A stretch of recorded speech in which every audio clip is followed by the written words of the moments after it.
this afternoon's Jayco. Bendigo Cup. Let's have a look at here's the market anyway. I don't think we've got any betting yet either. The horse is just coming into the yard. And the carrying top weights here, Gallic carried 57. One. That if he runs up to his second in the Epsom Derby over in England, or if he even runs second to... Hang on, let's have a look at the girl there. We've seen plenty of totes in the markets, haven't we? Yeah. Bendigo Cup, listed level $200,000. A final fling at the Melbourne Cup here from the country. They're off. At first sight, jumped only. Olympic win. Sahara Sun being called upon. Tamby's bolting, but he's got nowhere to go. Innocent Lady Cosmonaut come out. Further back as they turn, Sunset Cafe. At first sight will be the deepest from back in black and boom and zoom. Homeward bound in the cup. Western Symbol went up to his stablemate, poked his nose in front. He's off the fence with a cracking run. Here's Tamby looming up to hit the front. Then Olympic win at first sight, sailing down the outside from back in black and boom and zoom. Tamby went to the front. At first sight is motoring home, but Tamby's 2.5 in front. At first sight won't peg him back. He's no bridesmaid today, Tamby. He's going to win the cup 1 or 2 lengths. At first sight, second, Western Symbol third. Then Boom and Zoom. They were result here for Team Williams, and well explained pre-race by Nick Williams. List.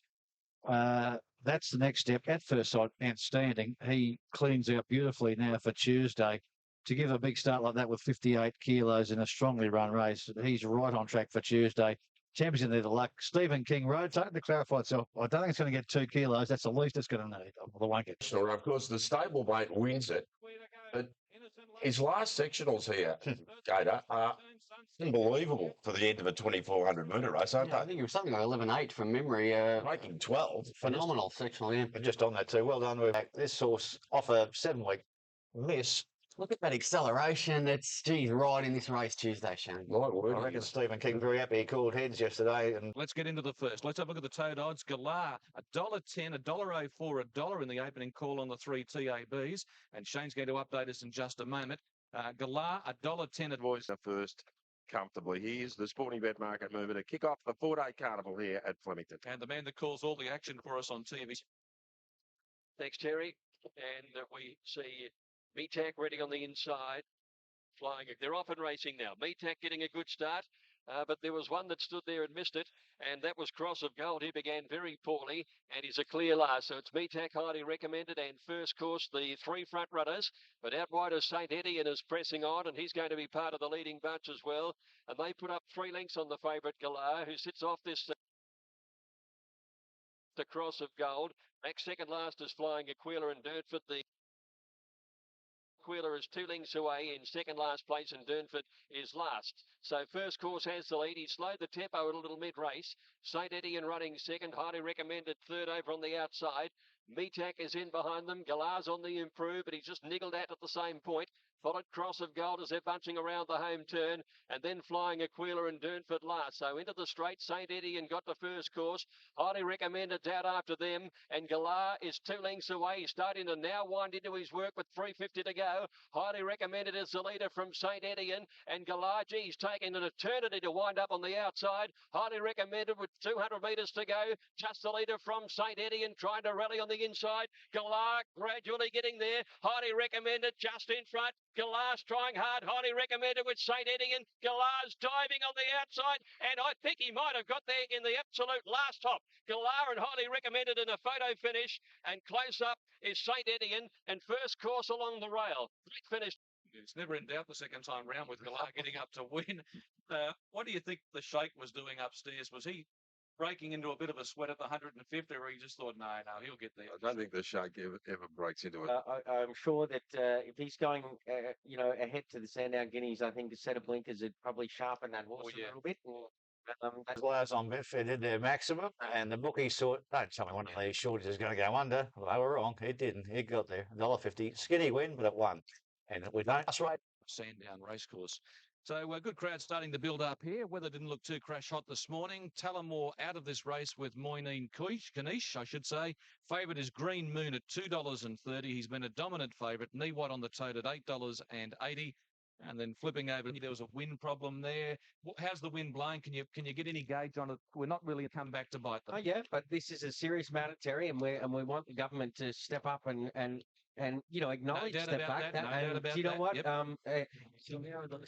And Tactic missed the start by about a length. Midnight Martini began well. Green Moon is kicking forward and going with her in the early part. And Spacek is over on the fence, and Olden Time's coming over.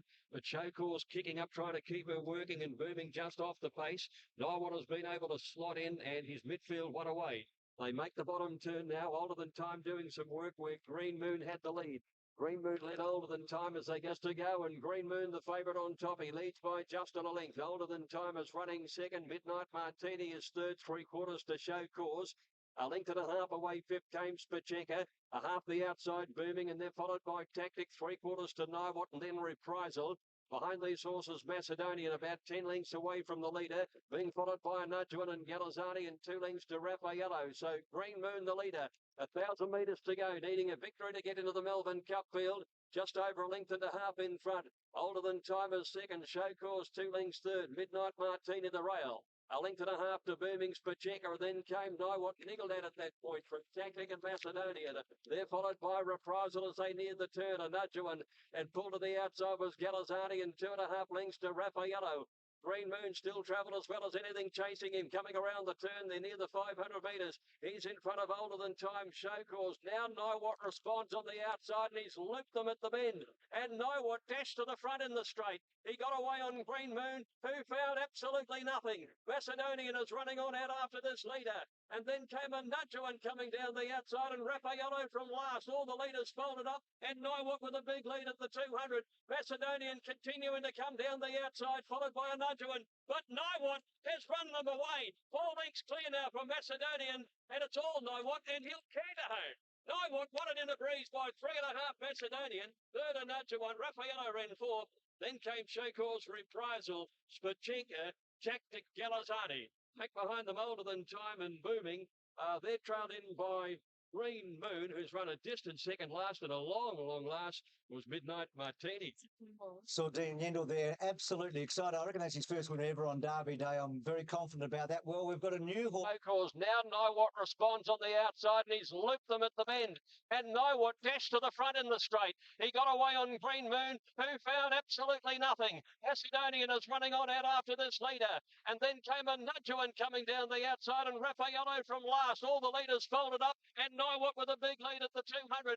Macedonian continuing to come down the outside, followed by a Najuan. But Naiwat has run them away. 4 lengths clear now from Macedonian, and it's all Naiwat, and he'll canter home. Naiwat won it in a breeze by 3.5 Macedonian. Third a Najuan. Raffaello ran fourth. Then came Showcourse Reprisal, Spaceka. 22 starts. He's a Galileo.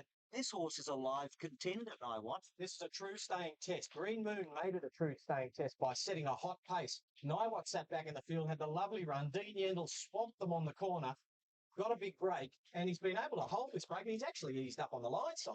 Well, the difference in turnaround is drawing the barrier. Last start at the Caulfield Cup, he drew an outside barrier. He was fired up out of the straight, and he had no chance to finish it off. There's the Tate dividends. Naiwat on the TAB at $8.60, and on track he was $6.50 out to $9. So Well, seems believing, shocking. A lucky day. The horse drops 4 kilos. Yep, he's 7. But okay, Macedonian Najuan Raffaello might enrapture you, but it was a good win in a like this. And I wouldn't worry too much about that figure 7. He had about a year and a half off. So, I mean, don't treat him necessarily as a 7-year-old. You try Galileo, as you've pointed out, Bruce, you mightn't be totally enamoured with what he beat, but the point is that the past 2 Lexus winners have gone on to be highly competitive and actually bolted in the Lexus. You know, I mean, there's been it's clear. I know I'm not tipping him top 3, but he's top 10 for sure. And if he won, you'd say, well, why wouldn't you back him? He'll be in my top 3. Yeah? Yeah, my word. Goes in your tries here. And good luck to Dean. It rains all day tomorrow and Monday and a bit of Tuesday as well. Which was this day last year. Derby Day was underwater, and this bloke loves the wet. 51 kilos in Tuesday's Melbourne Cup. Naiwat, a small town in the Boulder County of Colorado. An easy win, and his odds subsequently slashed it for the first Tuesday from 100 to 1 into about $17, I think he is now.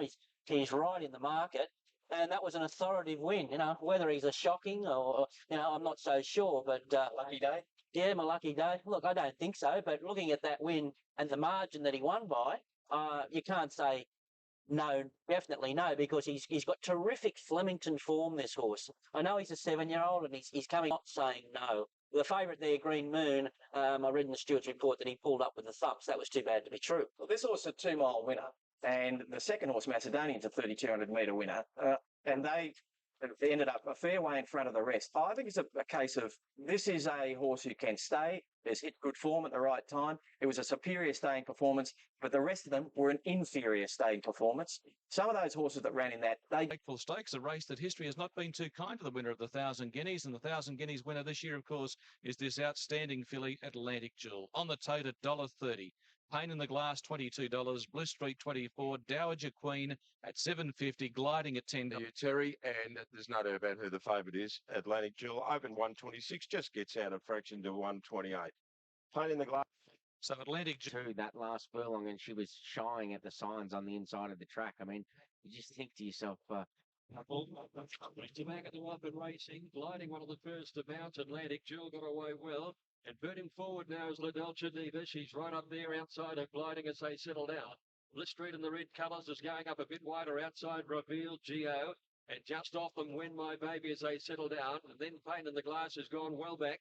The favourite Atlantic Jewel has been allowed to posse up about third or fourth last. In fact, third last, followed by Dowager Queen and Fallen One. He's Pain in the Glass, a further 2 lengths away, Atlantic Jewel, and then Fallen One and Dowager Queen at the tail end. 1,200 metres to go. La Dolce Diva, a length and a half clear. Bliss Street is running second, gliding over on the rails third. Wonder Ravel. In on the rails then Geo, followed by When My Baby. 2 lengths to Pain in the Glass, being followed by Fallen One. Atlantic Jewel is now second last, and Dowager Queen. About 900 left to go. La Dolce Diva, the leader. It's been run at a pretty good tempo. Bliss Street running second. Gliding is third, the inside. Fourth is Ravel. One further back is Geo. Baby. One down on the inside as they go down towards the home turn. Atlantic Jewel is now peeling out 3 wide around Pain in the Glass and Dowager Queen at the end. 600 metres to go. They're on the swing for home. La Dolce Diva's going to corner in front of Bliss Street. Here's Atlantic Jewel now. Rod's creeping around the field. And she's in within about 3 lengths of the leading horses as they're on the swing into the straight now. Atlantic Jewel racing up wide on the course to go out after Ravel, who'd gone to the lead. Gliding's trying to get over heels of the front runner. She's working home. Bliss Street is boxing on the inside of Atlantic Jewel. Just ambled away from them and kicked about 2 to 3 lengths in front. Gee, she's good. Opening up by 4 lengths now from Ravel. Bliss Street gliding. Dowager Queen coming home. But this is absolutely outstanding. Atlantic Jewel by 5. And won it very easily. Ravel second, Dowager Queen third, gliding in Bliss Street. And behind them is Geo, Pain in the Glass, and a long break then to La Dolce Diva, who's finished back in company at the end of Bliss Street. Here's Atlantic Jewel now. Rod's creeping around the field, and she's in within about 3 lengths of the leading horses as they're on the swing into the straight now. Atlantic Jewel racing up wide on the course to go out after Ravel, who'd gone to the lead. Gliding's trying to get over heels of the front runner. She's working home. Bliss Street is boxing on the inside of Atlantic Jewel. Just ambled away from them and kicked about 2 to 3 lengths in front. Gee, she's good. Opening up by 4 lengths now from Ravel. Bliss Street gliding. Dowager Queen coming home. But this is absolutely outstanding. Atlantic Jewel by 5 and won it very easily. Ravel second, Dowager Queen third from gliding in Bliss Street. And behind them is Geo. She's remarkable. She is the story in many ways of the spring. I know Black Caviar and Sepoy, but we knew they were great. But this filly is great, isn't she? She was, Bruce, and he rode her like a good thing. What I mean by that, at the 800 metre mark, Michael Rod decided to keep her out of trouble, pop her out 3 deep. Then she was 4 and 5 deep, rounding the straight at Flemington. That meant he gave her every possible chance to hit the line and gallop out like she did. Ravel was a fantastic run. She might run second to this filly in the Oaks, so good luck to Gary and Kel to ride. Going to gain a lot of confidence the way she settled over this 2,000 metres today and get ready for an Oaks. That was the key to it. She relaxed beautifully. They're happy owners here. And why wouldn't you be? She's star filly. She's going to... next Thursday, maybe the Oaks, which we think she will, and then the World White. How good is she? Yeah, that's probably the easiest win I've ever ridden, I think. She absolutely lapped them. She had the race under control pretty much from the 600. I slightly just sort of edged to the... Cavanagh, when I came to you, all you could do was raise your eyebrows. That was phenomenal. Yeah, I haven't seen much like that before. Just an exercise gallop. How good is she? You've said a lot about this filly, but potentially how good is she? Well, I don't know. Look, each time. I mean, I wanted to tip her out after Guineas, but she improved. What can you do? So you've got to take her to the Oaks after that now, and she'll win with a leg in the air from what we've just seen. Well, I certainly hope so. But I mean, if she does well tonight, I'd certainly consider giving her a run up. Yeah, No, this is surround type stuff. Surrounding her year, virtually from 1400 up to the Oaks distance of 2500, was just far too good for fillies. She was too good for some older horses and colts as well. But this is very reminiscent. I know Robert Smerton, probably another 7 up her sleeve. With her ears pricked. Unless something extraordinary happens between now and Thursday, she'll come and win the Oaks by a similar margin. And then you can really start talking her. You start comparing her to any of these fillies. Then Hasn't tasted it. I mean, coming around the bend. Dowager Queen's getting her ears scrubbed off, and this thing's not even moving. as I said, Yesterday, it's one of the obviously it's the greatest meeting of the year, I think. But it was a little filly that stole the show, I think, in the Group 2, Atlantic Jewel. She is something special. Maybe like Surround was in her day. She just got that aura about her. It's an absolute star, Joey. She is fantastic, Atlantic Jewel. I don't think I've seen a stronger performance from a 3-year-old filly. I saw some. We've got some breaking news, significant news, and Glenn Munsey's joining us as well, Joe, because Atlantic Jewel is out of Thursday's VRC Oaks.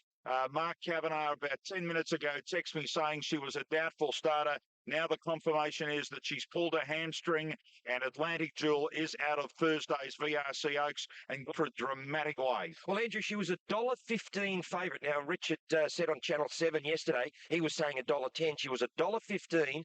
Dowager Queen was the second pick at $13 in the Oaks. So this market is completely turned on its head. What big news, because she was going to run, the shortest priced Oaks favourite you'd ever seen. So look, hopefully she recovers from that little stretch of a hamstring there, and we'll see the best of the next preparation. To go out after Ravel, who'd gone to the lead. About 2 to 3 lengths in front. Gee, she's good. Opening up by 4 lengths now from Ravel, Bliss Street, gliding. Dowager Queen coming home. But this is absolutely outstanding. Atlantic Jewel by 5 and won it very easily. Ravel second, Dowager Queen third from gliding and Bliss Street. And behind them is Geo. Oh, she must have been going quick. She did a hamstring in that race. She's out for the rest of the spring, sadly, but we've got a chance to see her again yesterday, and she just confirmed what she knows. She's bloody good. World class.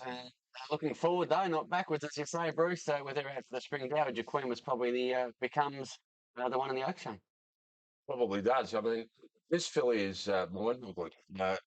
She is really something. I was asked yesterday, I had to go way back to Surround. I mean, At the end of 2,000 metres, Bruce said almost the fastest left 200 of the day he's down. There you go. It's amazing. It's just, No, it's a bit scary. Like Kev keeps saying, she does things other fillies don't do. And still produces that great line he loves saying. When was the last time you got excited about a filly? He said, the last time I got excited about a filly, I married her. And he said, I'm still married. And you've still got Atlantic Jewel. Sadly, not for Thursday. And her not being there on Thursday will be a big blow to the Oaks Day crowd, or those who like the horses on Oaks Day. From gliding and Street. And behind them is Geo. Atlantic Jewel, she's now unbeaten 5 from 5. Almost fair to say she's like an understudy to the all-conquering that Black Caviar. Atlantic Jewel. What does it feel like? Well, it's like everyone else is out there and they're not trying. I mean, I'm the only horse that's, going around. Everyone else is trying to pull up and let me go. And that's just how dominant she is, against her own age and sex. She's got a lot on him, and she's a beautiful filly. She's got a lovely pedigree, and she just looks $1 million. And she's just so easy to ride. She's very push button. I just had her on a long rein the whole race, and I could have had her closer early. She began quite well, but I just wanted to keep her out of trouble and get her back. And obviously with the Oaks in mind, wanting to settle her, but she hadn't covered from about the 600 onwards, and it was just a piece of cake. I was watching you in the run, and I thought, it's got a fair way back on this. And then you just sat her out 3 deep from there. You were confident enough to say, I'm not going to try and follow anything. I'm not going to play this clever. I'm just going to keep her out of trouble and just work around the outside. And by the time you got there on the corner, they were all starting to rub inside you. You're still sitting against the bridle. Yeah, Richard, I ride her pretty much every morning at track work, so I know how good she is. And like we've said earlier, she's worked up with Ubi Gotcha and gotten close to him a few times. So Yeah, it's just a matter of keeping her out of trouble. She's got a lovely big stride, and you want to use that to your advantage, and that's by getting to the outside and moving into it when you. It's been a red letter day at Flemington. 2 odds on favourite successful. The first one, Galas, scrambles in, terrified us. The next one was terrifying just to watch how brilliant she was, Atlantic Jewel. And we've got a shorty coming up with Sepoy in this race. He's well and truly into the red. Not $1.26 they collected. They waited until the bookies put up a price. They put up $1.35. They said, thank you very much. Got down to as low as 128. Now just back out to his grand final, Sepoy, today. This is a race reserved for the top-notch 3-year-olds, the Kilmore, formerly the Ascot Vale Stakes. Level weights. He's had 10 starts for 9 wins, but how it's grown in the past few years. Now, punters in that area are not scared to take $1.30 about Man United. Well, I wouldn't take it. Yeah, I love it when our horses go over there and are better than them. Well, he'd have to take on Black Caviar. Way very well over near the outside. Unique Quality began fast. And Satin Shoes away flying, and she's out looking for the lead in the early stages. Sepoy's up there in Unique Quality. Is wider out joining the front runners as they settle into stride. Just off those horses, Beer Hero closest to the inside in the white colours. Hot Schnitzel's immediately inside him. Zamora behind them, and Foxwedge is tracking up.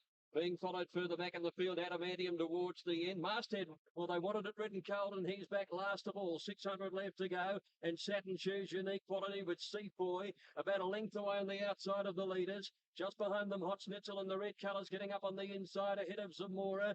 Beer Hero under a lot of pressure. Foxwedge trying to run on, and back behind them, Adamantium. Uate's towards the end. Masthead now starting his sweep. At the 300, Satin Shoes being grabbed by Sepoy. Hot Schnitzel's more of the far side. Here's Foxwedge, he's in the clear now, but Sepoy went to the lead. At the clock tower, raced away a length and a half on Satin Shoes Zamora. Foxwedge starting to come home well. Sepoy under the whip, the leader. Foxwedge is having a snatch at him. Sepoy hanging on, getting tight. Sepoy heads up and wins it from Foxwedge. He got there by about a neck. 2 lengths, Zamora or Satin Shoes. They're in a photo for the miners. Up there to Adamantium, who finished off. Hot Schnitzel didn't give in, and behind those to finish in the race was Masthead. They got right away on the rest of them. Beer Hero. He's won 10 out of 11. He's won all the big races. Here he's going to win by 2 lengths, but he didn't. He's not as dominant here as he has been against these 3-year-olds previously, and I get the feeling he might just be coming towards the end of his preparation. He didn't show the acceleration we're used to seeing from him, but this is where he's a great horse. He had to dig deep, and he's digging in right here, Simon. Yeah, well, we spoke about Kieran McAvoy making sure that he had a clean gallop down the straight. He did that. And once again, I did mention that he wouldn't mind getting to the... He's not as dominant here. Yeah, well, last time when Peter Mertens led me down the straight, he was on my outside, and my fellow was looking at him the whole way. He just was on the same leg the whole way down. It's hard for a horse to do that down the straight, so... Today I was happy to get to his outside in the straight, which I did at about the 800, and he changed onto a fresh leg, and it was really crucial in helping him hit the line after doing that, you know. Yeah, sure, at the finish. With Sepoy, the margin, the issue isn't that big with him, Peter. He's a great horse. He's been up a long time, and although the margin was small, the effort was huge.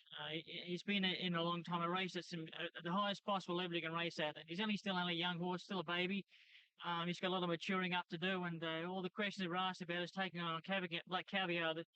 The answer I kept saying back was he's just not physically, mentally ready to take on a champion, but one day he will be. So is that over there in during the June progeny that I've ever seen that couldn't gallop? They were the best looking horses in the yard all the time. Beautiful horse, champion horse himself, at least quality. His horses were no good, and then all of a sudden he finds Sepoy, and look at them all ring up now. They're coming from everywhere. It's Boy under the whip, the leader. Foxwedge, Sepoy, heads on and wins it from Foxwedge. He got there by about a neck. 2 lengths, Zamora or Satin Shoes. They're in a photo for the miners. Up there to Adamantium. Rule 1, don't knock winners. I've been beaten once, 110 over 11. What is there to knock about Sepoy, $1.40, Maxi deal there? The poor old Dr. Bateman, second and third, Johnny O'Shea. Well, he won, and that's what we expect him to do. Well, the first two here were terrific, and if you look 3rd through to 7th, there was half a length covering those. So it probably says a lot. There's not a lot between them. They're all pretty good, but the Cornell Shane are well above average. Oh, certainly. I mean, the Sepoy's 10 from 11. He's never been beaten in Melbourne. He's been part of our very lucky spring. I mean, just to have these horses that keep winning. This place is going to be flattered by Black Caviar trotting in by 7 and Atlantic Jewel by 7. And helmet winning, and then wins by a head. You say that's not good enough. You want more than that. You want to do a lap of honour as well, do you? You might not see him again racing in Australia. He's destined for the international stage, and perhaps finally we'll see that showdown with Black Caviar at Royal Ascot next year. Yeah, still a long way off, but look, all credit to Peter Snowden and his team there. They picked this horse up 3 times in a preparation. They brought him back into work in August.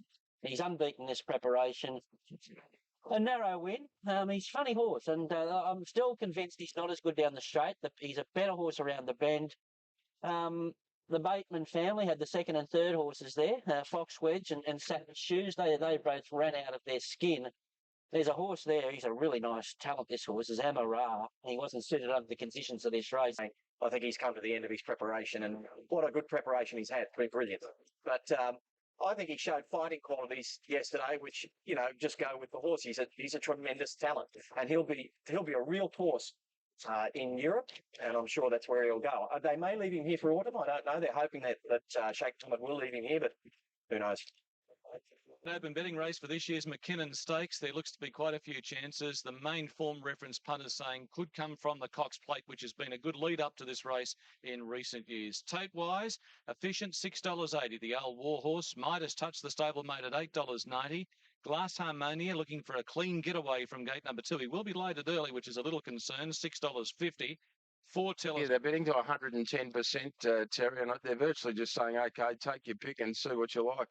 Efficient Moraine, better known as a stayer, 21 out to 26, but that's been taken. He's into $18. Moraine.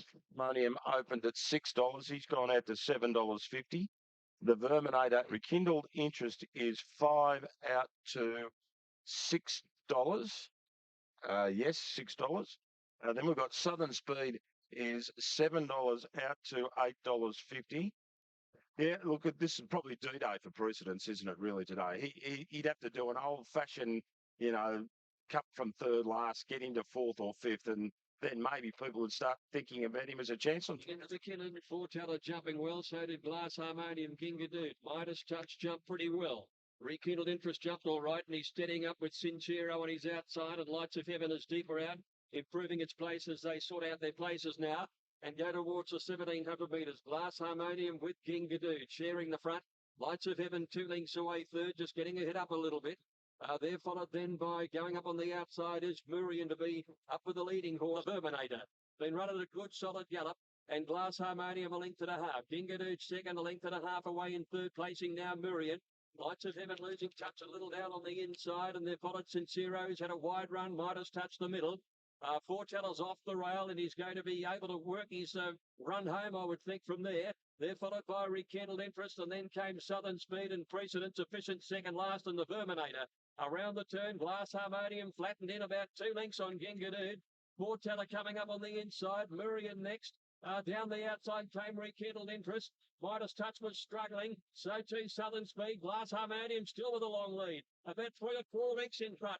From Murian, Rekindled Interest coming down the outside, then Southern Speed. Glass Harmonium with 100 metres to go. Led by 2 lengths, Murian and Rekindled Interest. Glass Harmonium a length and a half.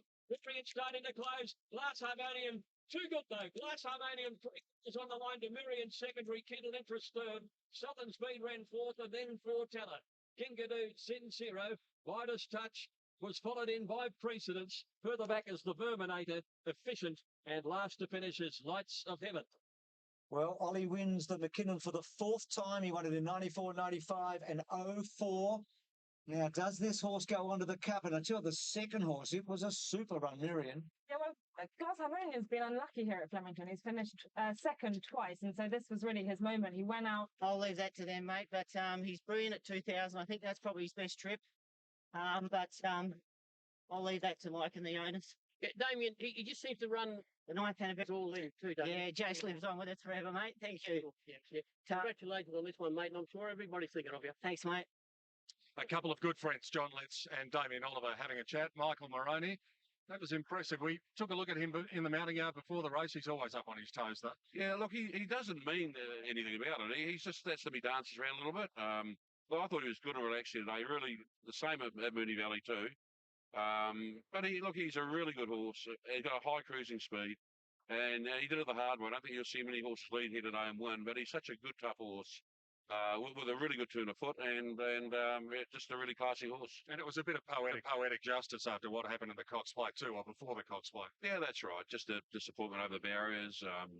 Just had a lot. One horse for not going to recompense them. I mean, I know they felt hard done by the ownership there, but Such a prestigious day, biggest day of the year. So it was, been a bit quiet over the Flemington Carnival in recent years. So it was brilliant to have a really good day. You touched 95 Group 1. Gee, it's a lot of work.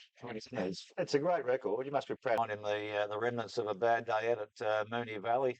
I actually did there at $7. Moraine was fantastic. McKinnon just okay at 650. Not much from a Cup's point of view away, but let's look at the Melbourne Cup market. I know Matty's been doing all the form this morning, so we'll get his thoughts on this actually. Ollie, where are you there? Managa. No, you're on the outside. Second page, I think. Second page. Page 2. There's such a tough race for the once-a-year punters to look at this race. I thought, look, I've never heard of half of these horses. I suppose that's the challenge for the Melbourne Cup, isn't it? I mean, we know a little bit more about them than just out of the McKinnon yesterday. Interesting report about Moraine pulling up lame. Yeah, it was for such a typically courageous run. It's a terrific one at weight for age, of course. He carried the 59 and back at 2000 probably didn't suit him as well, but just mildly lame. I'm not sure that the team would absolutely love that on the so you just want everything panning out right, don't you? But the vets have assured me that it won't stop him running on Tuesday, but they'll have another look. Just a really classy horse. The dominance of the win has prompted his connections to pay up for Tuesday's Melbourne Cup. The question now is whether he'll run out the 2 miles. Yeah, it has to be a question mark, but he's a great trainer of stayers, Mike Moroney. I'm not second-guessing him. I was worried just in his makeup. That's the horse. He's still holding good condition. He'll give a good sight in the Melbourne Cup. Whether he can win one, I think we'll press on that one later. I think he'll beat more home in the Melbourne Cup than he'll beat him home because he'll just keep going. And I tipped him yesterday because I thought, you forget the Moonee Valley run, he rocked and rolled in the gates and got himself. What a day.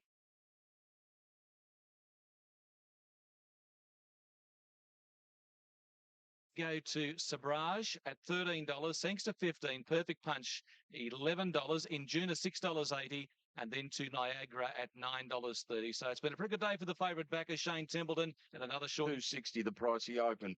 Isopack gets to 51. Collar is out there before you go walking off to watch the race. Red Anchor was able to sit on the speed, got to the front at the 500 and cruised away. Is this bloke a little bit similar to him, that he can take up a tactical position, turn a foot?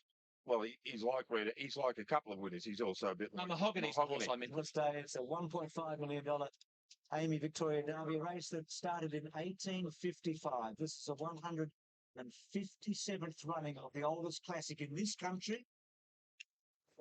Second to the lead. Six, you're going to jump. So he is coming towards the lead in the early part. Both Cornell and Collar jumped away well, but Niagara just shot across the field and led by a couple of lengths. Manawanui right up there. He's wide. It's exposed a little bit on the pace early. Sabridge is deep around him. And just in behind them, Collar followed by Cornell. Perfect Punch took the bottom turn very awkwardly. And ran and Dooner off the track. He lost some ground there. And Eagle Command was trapped wide, having to go on. So Sparks flew early in the derby. And it's Niagara who shows the way. Sabridge is up second at 2 lengths to Manawanui. And Cornell has dropped in over on the inside. Collar getting on the heels of those horses in front there. He's wanting to over race. He drops onto the fence now. He's down in 5th placing. He got over from that outside barrier pretty comfortably. He leads the way. Perfect Punch pulling up in 2nd placing, a length away now. And at the 1,200 metres, they go 3 lengths on Sabridge, who's holding down 3rd. Cornell next a length away. Collar 1 behind him. And they're followed then by Eagle Command. And Manawanui's in that bunch as well. Back behind those horses, 1,000 metres to go, came Sheltate. Sangster's been wide all the way. They're followed by Mr. Shea, Costly Commitment. Induna deep out with some cover, followed by I Feel Good and Dicer Packets, a Millionaire, and Rapidus is last. To go with the Derby, and Niagara by 2 lengths to Perfect Punch. Manawanui creeping a bit closer. Cornell ridden along on the inside. Sangster making a move out wide, starting to run on. Induna right off the track is coming home around Costly Commitment. And Zavillionaire from last is out very wide as they swing around the turn. Where Niagara still had the lead from Manawanui, and Sangster running on well. followed by Sabre. Tears in Duna producing a run. 300 left to go, and Sexter got to the lead. Benamanui trying to go with him. Sexter led by 3/4 from Benamanui. 2 lengths in Duna, and then Zabillionaire. Sexter the leader. He chopped off Benamanui as he darts down to the inside. And Duna running on. Sexter in front with 75 to go. And Duna charging. Sexter about a half in front. And Duna diving, but missed. Sexter by a hit in Duna. Sandwich a length and a half third from Isopec Zabillionaire. Benamanui weakened out late. They're followed in by Shelter, I Feel Good, Costly Commitment, then trailed Eagle Command. Mr. B. That's the roughest derby I think I've ever seen. In Duna, it's just been flattened about 3 times, including going out of the straight. Turn where Niagara still had the lead from Manawanui, and Sexter running on well. Followed by Sabre. Tears in Duna producing a run. 300 left to go, and Sexter got to the lead. Manawanui's trying to go with him. Sexter led by 3/4 from Manawanui. 2 lengths in Duna, and then Zabillionaire. Sexter the leader. He chopped off Manawanui as he darts down to the inside. And Duna running on. Sexter in front with 75 to go. And Duna charging. Sexter about a half in front. And Duna diving, but missed. Sexter by a head in Duna. Sabridge a length and a half third from Isopec Zabillionaire. Manawanui weakened out late. They're followed in. You were quite happy where you were, parked out 3 deep, you said? Yeah, well, intentions were to ride in quirks. I've ridden him work. He can be a bit keen. And when I was in the barriers, I thought if he jumps well, I'll go forward. But he really took a hold, John. And I just thought I've got to settle him, so I did. And I was 3 wide with cover and happy to be there. The horse I was following dropped back in my face, and I had to make a bit of use of him from the 600. But I kept a bit in the tank, and I was very concerned the last 50 because he's having a good look around. Plenty to look at here at Flemington on Derby Day, but he got over for me. Hey, Huey, you... This is on the calendar. What sort of thrill is this to win? Just, fantastic. You can't describe it.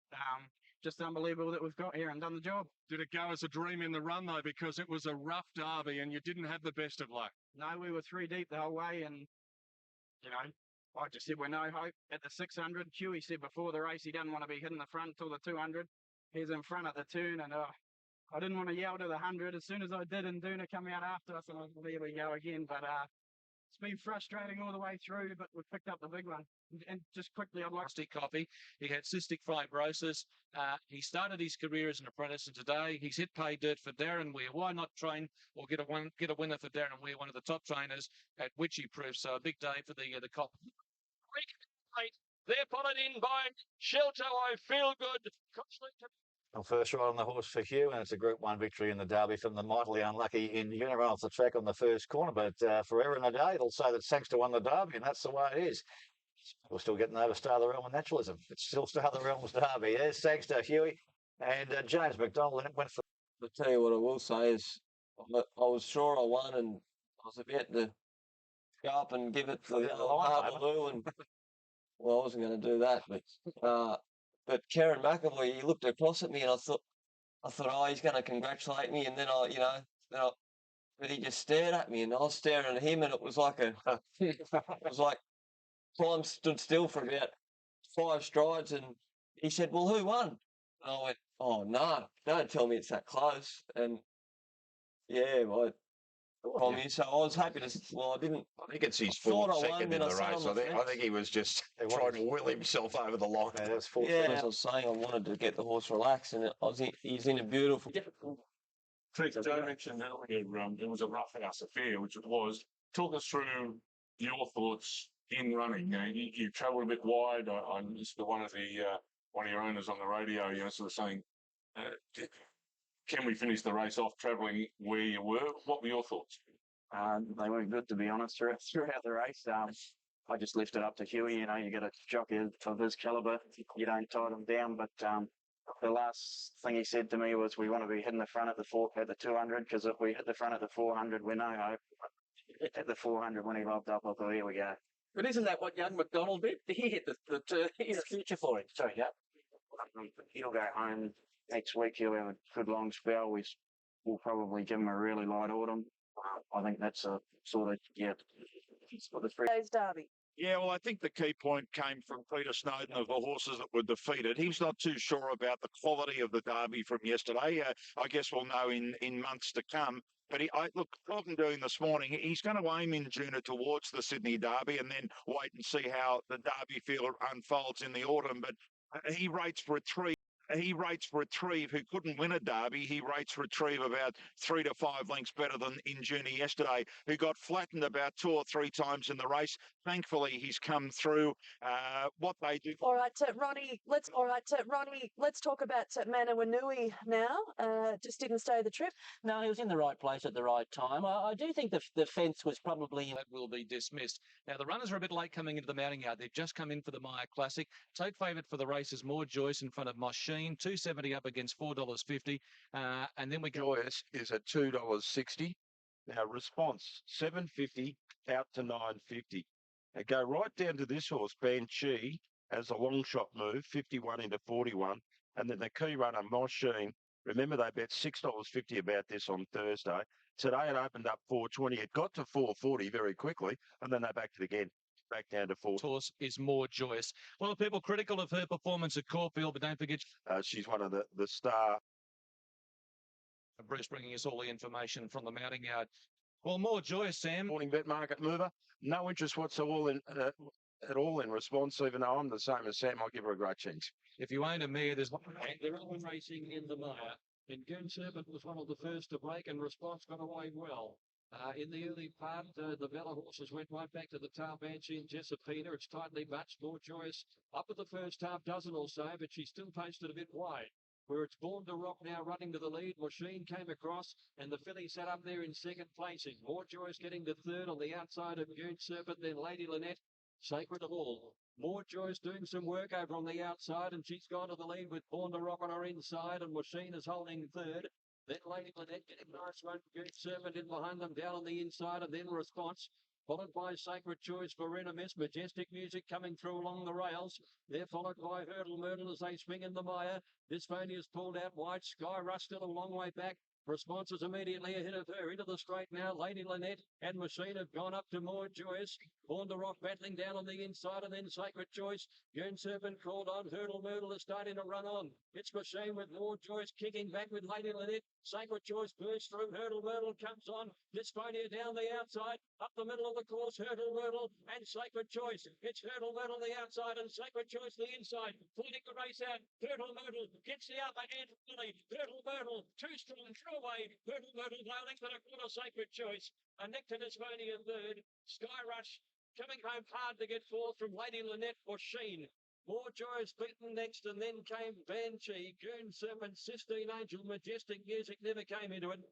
Damien, she never went up with the top, is she? But today was a strong win. She does, Lexi. I thought she was a sneaky chance today. I won on a race on her in Sydney, and she showed a good turn of foot that day. I thought if I could have some luck from an awkward gate, get a bit of cover, which I did.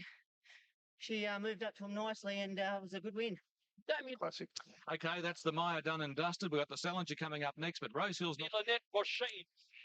I also discussed $55,000 of the classic sales now in Group 1. I wanted to prize Sacred Choice of becoming the first horse to go back to back in the race. It's fairly running right the track work on Tuesday.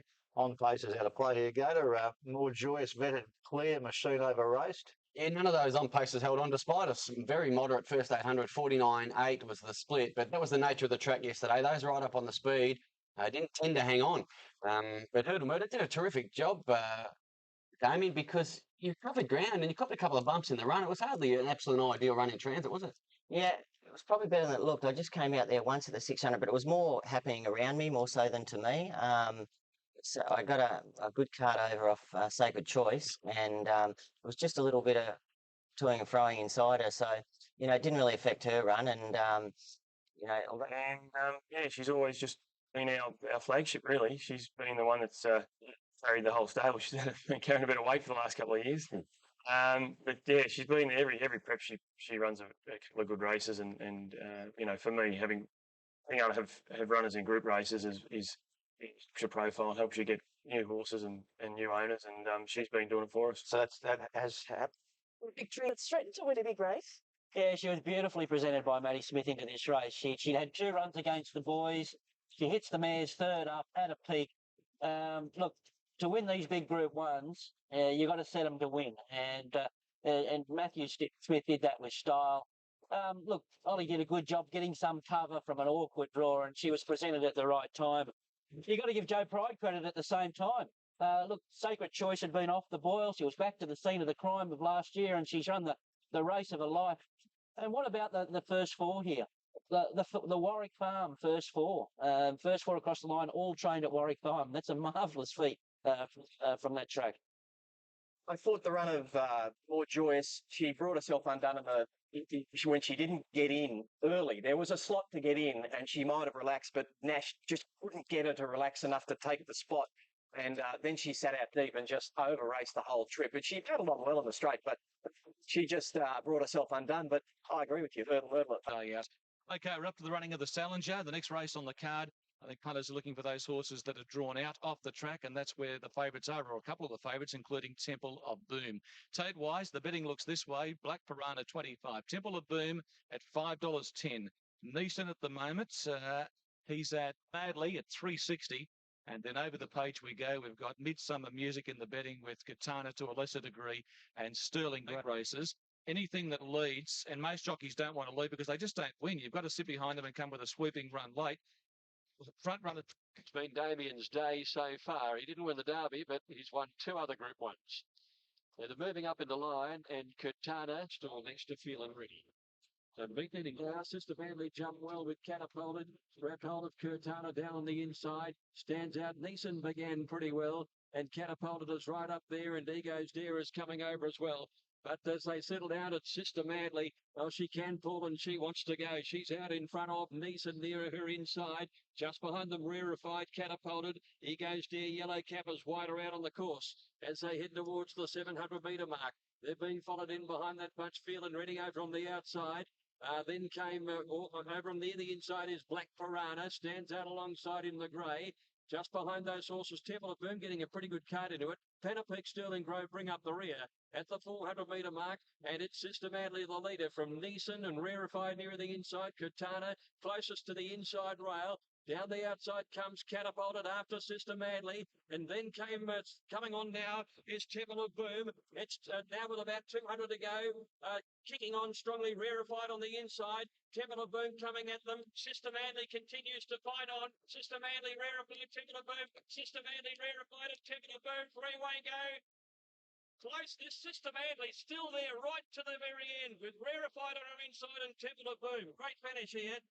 Getting home and it was all over then was Feeling Ready on the outside and Midsummer Music and stands out. She's going to win it. She's got 3 as Ollie, and Sister Madly's beaten Rarefied and Temple of Boom. That's a look at the horse behind them in 4th place and climbing over them and can't get through.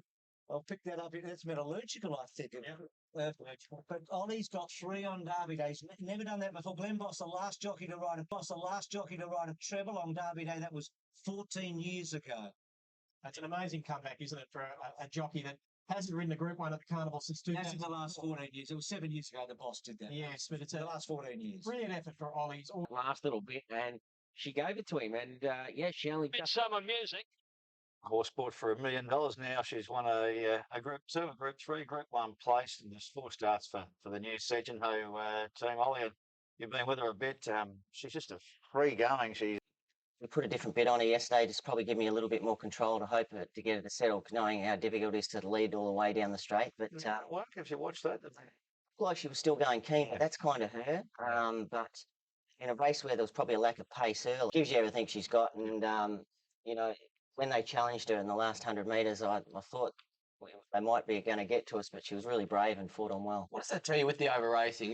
You didn't think she was a $3.70 chance or a $4 chance, only just because, her form suggested she was entitled to be favourite, but she'd shown us signs during the week that she'd had enough, and they were strong signs, and even her blood wasn't good. So we came here just hoping, and to be honest with you, if it hadn't have been for Kevin and his wife coming down with their family, I would have thought about pulling the plug, but I didn't think I could do that to them. Unfortunately, I didn't. Just Metallurgical, and no luck, I couldn't believe how well it went. Yeah, there were pretty good runs in the race. They went sort of 35-8 first 600. So Sepoy's 3-year-old race, they would have led Sister Madly some 6 lengths with 600 to go. So it might have helped Sister Madly if Sepoy would. Might have got a toe into the race, but look, it certainly helped her, and really well rated by Damien and brave in the last 100. But of those beaten, Temple of Boom, terrific. Metallurgical, Might have actually threatened him with a bit more luck, and Midsummer Music in the same boat. What's going to back up against Black Caviar? 70 on the TAB just a minute or so ago. Let's go down the tote odds before we flip over to Shane. Turak top at $8.40. Thank God you're here at $9.90 for Ollie. Doubtful Jack, gee, short on the totes, $9.80. Largo Lad, $11. But Riguez, good free runner, $17 for him. And then down we go to Amathon, 14. Lene now $4.80. Niblick at $6.20. And about that, here is Lorne, number 11, 550 into 420. Very strong go in the last 6 or 7 minutes. 550 into 420. Spawning bet market mover is. They're ready. Give it a try. Amathon began very fast down on the inside. Doubtful Jack away fast. Lune got away well, and so did Listen Son. And Bud Riguez is going up as well, so there's plenty of speed about. Doubtful Jack headed by Listen Son at the 1,200 metres, and Bud Riguez is settling second and third the outside.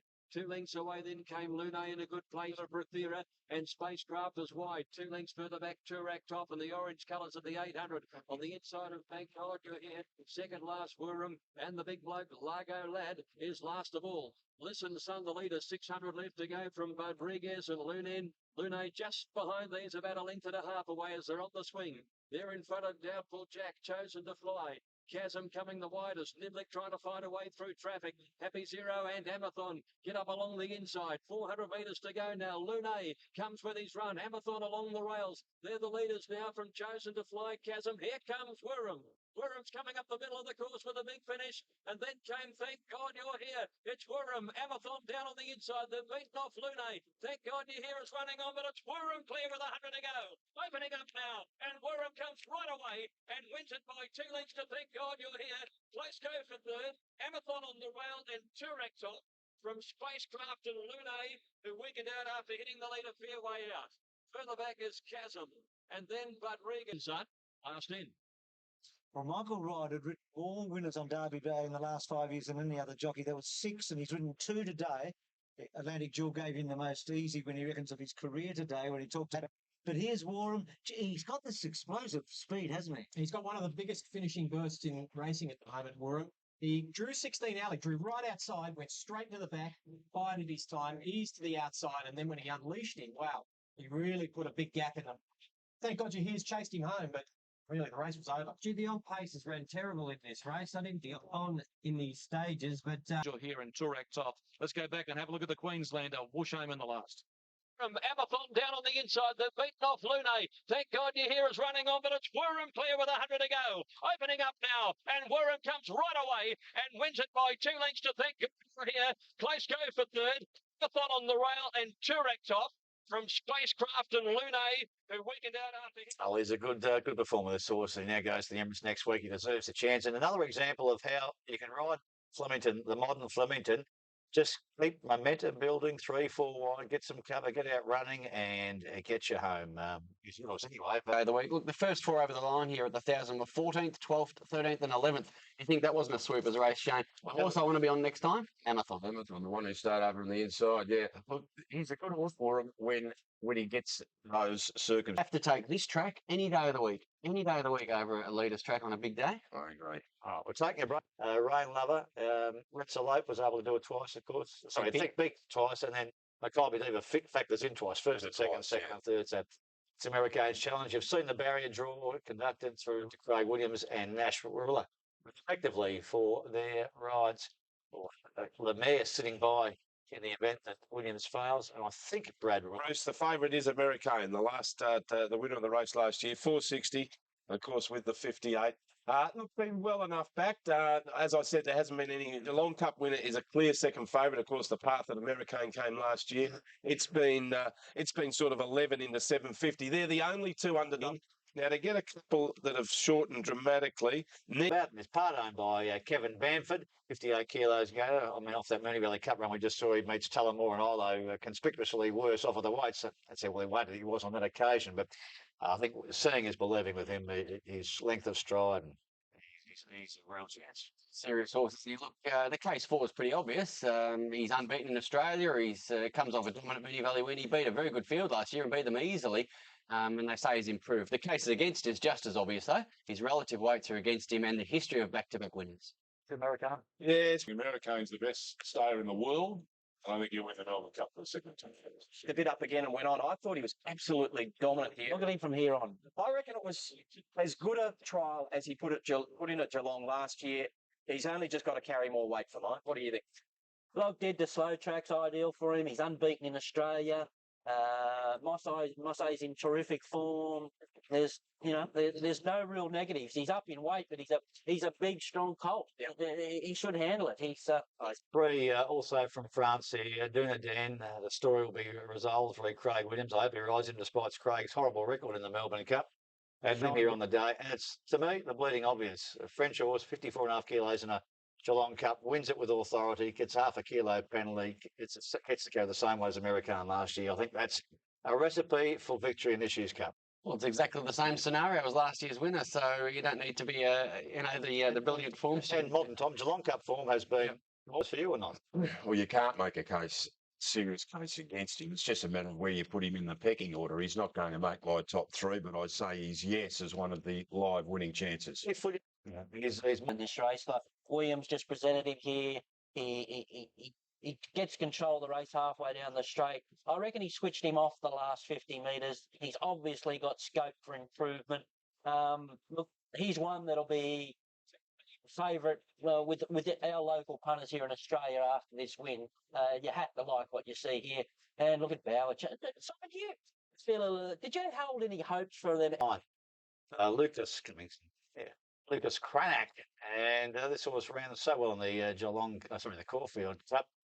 Corey Brown, he's had 10 rides. He won on Shocking, ran second on Power. Look, you've got to admire what he did here. This was a good run in the Caulfield Cup for mine. Yeah, it was probably the second best run in the race behind Green Moon. He sustained a long wide run and sort of knocked up at the 200. And punters will say, look, he hasn't been past 2400, so we're concerned. But his couple of runs at that trip overseas were enormous. He stormed home, one of them off a moderate tempo. I think if he's right, he's 100% right off the heel. He's a serious winning hope. Slightly some good odds about him. So he wasn't completely perfect, but since then he's improved a lot. His foot's come right. They've treated it.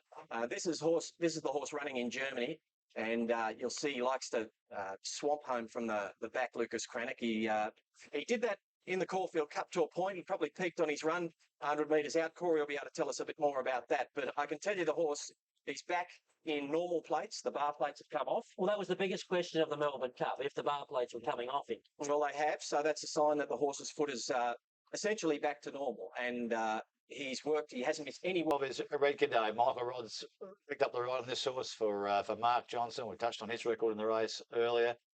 We touched on the Internationals record. Of the 82 that run, 45 have finished top 10, so half of them are top 10. I reckon that's about where this horse finishes. Of course, Michael being a Melbourne Cup winning jockey on Efficient. He's been beaten by Jukebox Jury his past two runs. He's a closer. You could argue, of course, that the race where he ran third to Jukebox Jury and Duncan, it was 3,000 metres. You could argue another 200 metres he runs over them. He was finishing pretty well.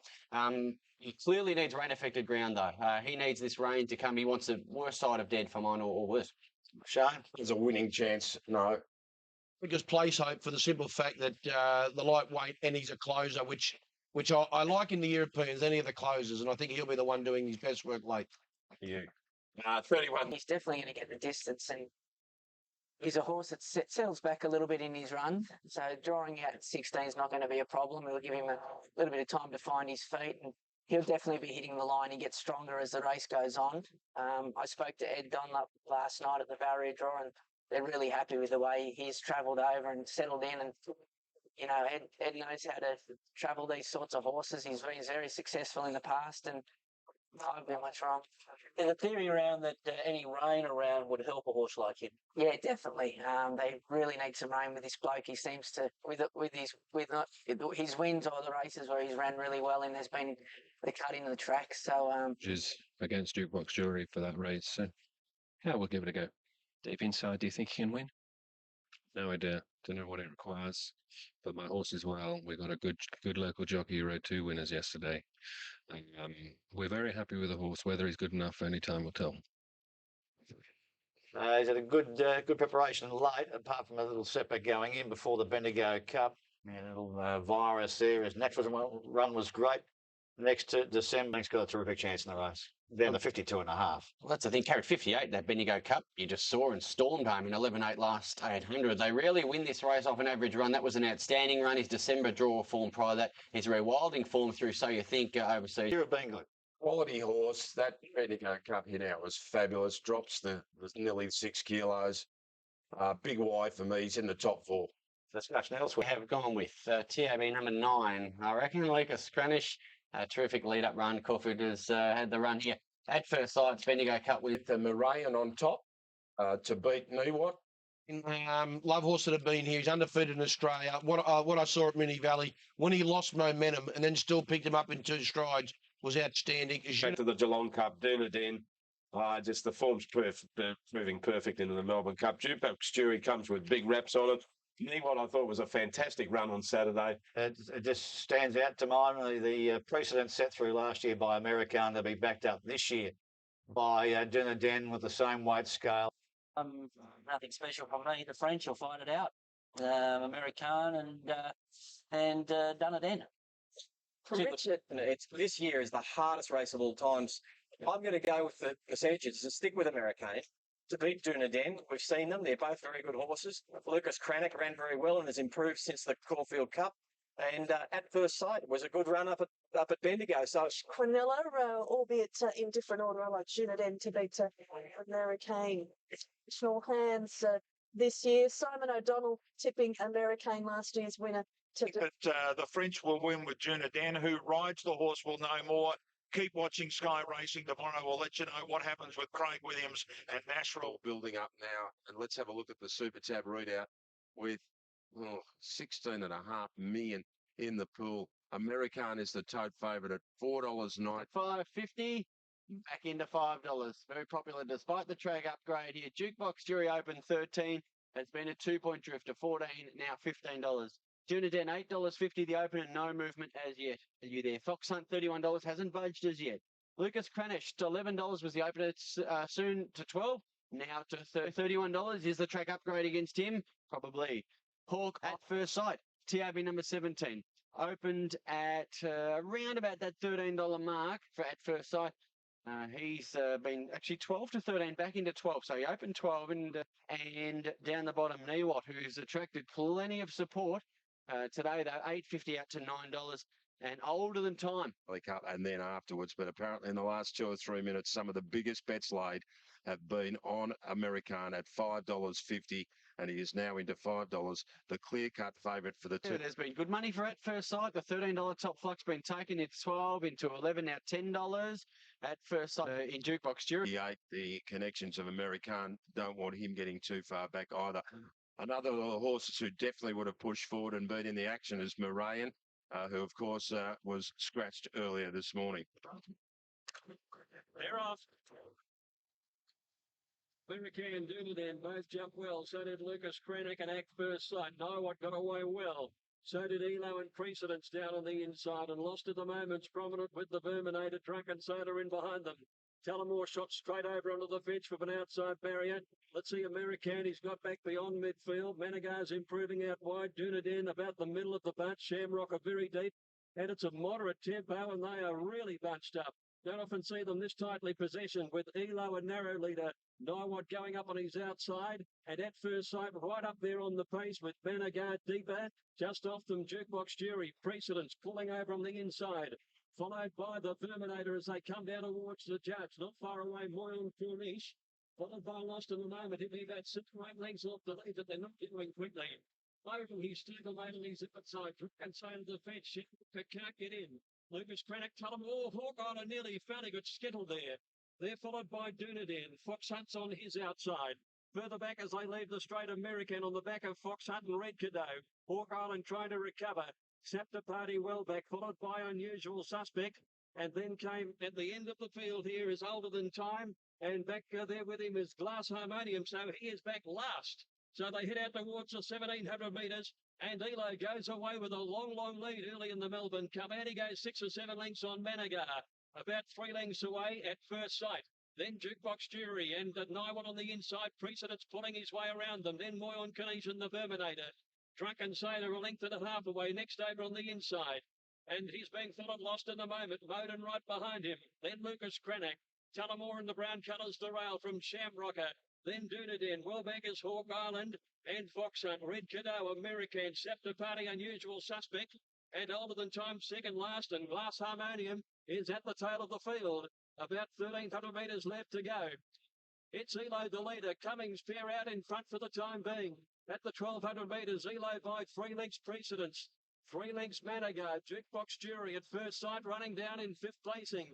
A length and a half Boyon Corniche down on the inside rail. Followed by Naiwan on his outside. Then came the Verminator, 1,000 to go. Moden next from Drunken Sailor, Lucas Cranach, Shamrocker out wide.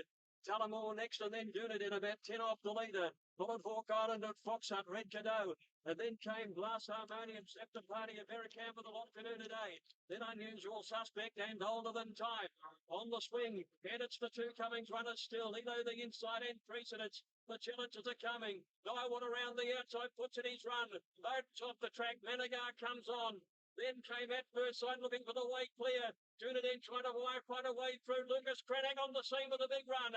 With 300 metres to go now, precedence hit the lead, but Managar challenges strongly. Lucas Cranach and getting up on the inside, just at the moment with a challenge. Here's Red Cadeau starting to flash home on the outside now. Lucas Cranach hit the lead. Red Cadeau coming down the outside. Dunedin is coming through the middle. Dunedin, Red Cadeau, and Lucas Cranach.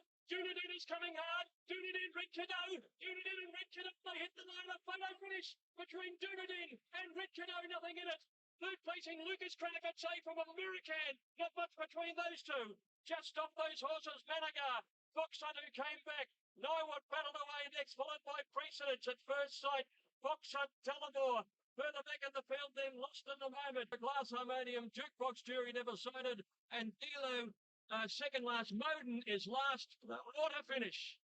A photo finish in the Melbourne. Well, it's impossible, isn't it? I mean, the way through. Lucas Cranach on the scene with a big run.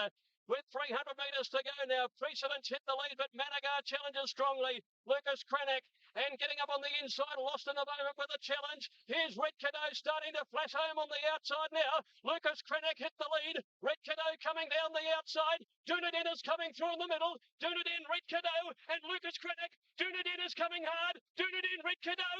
Dunedin and Red Cadeau, they hit the line. A photo finish between Dunedin and Red Cadeau, nothing in it. Third placing Lucas Cranach, I'd say, from American. it's about as close as you'll ever get. It's Barron viewed all over again, isn't it? I mean, it's Michael Rod on the outside, Christophe Lemaire on the inside. It's France and England. It's Dunedin and Red Cadeau. And then right on the line. Oh, if I had to pick one, I might go Red Cadeau. What a great battle with Lucas Cranach in the middle. Lucas Cranach, American, Managar, lost in the moment, Fox Hunt. I mean, apart from Lucas Cranach, nearly all Europeans. Yeah, and they have just taken the lot here. Still don't know who's won this. This could be a dead heat. This could be a dead heat, which certainly would be historic. Well, John Letts has gone to Michael Rod. Does Michael think he's won? What's his feelings on? You know what we think of Michael Rod? Well, Dunedin. Dunedin's now. Here it comes, French. Yep, the inside horse by Haas. What's won it? It's almost too good. I mean, sorry, but it's too close. Dunedin's stars, I know. Here it comes, French. Yep, the inside horse by Haas. What's won it? It's almost too good. I mean, sorry, but it's too close. Is that a gap just in between? Now they've gone for Dunedin. Well, the French do it again, and this young man who flew into Melbourne yesterday not knowing whether or not he would get the ride until about 5 o'clock last night. First time that he arrived in Melbourne. Go ahead, Christophe. Yes, that's right. It's very narrow, but hey, come on, Christophe, take it. Very, very sorry for Craig Williams, who would have ridden this horse. Yep, the Triple Crown eluded him.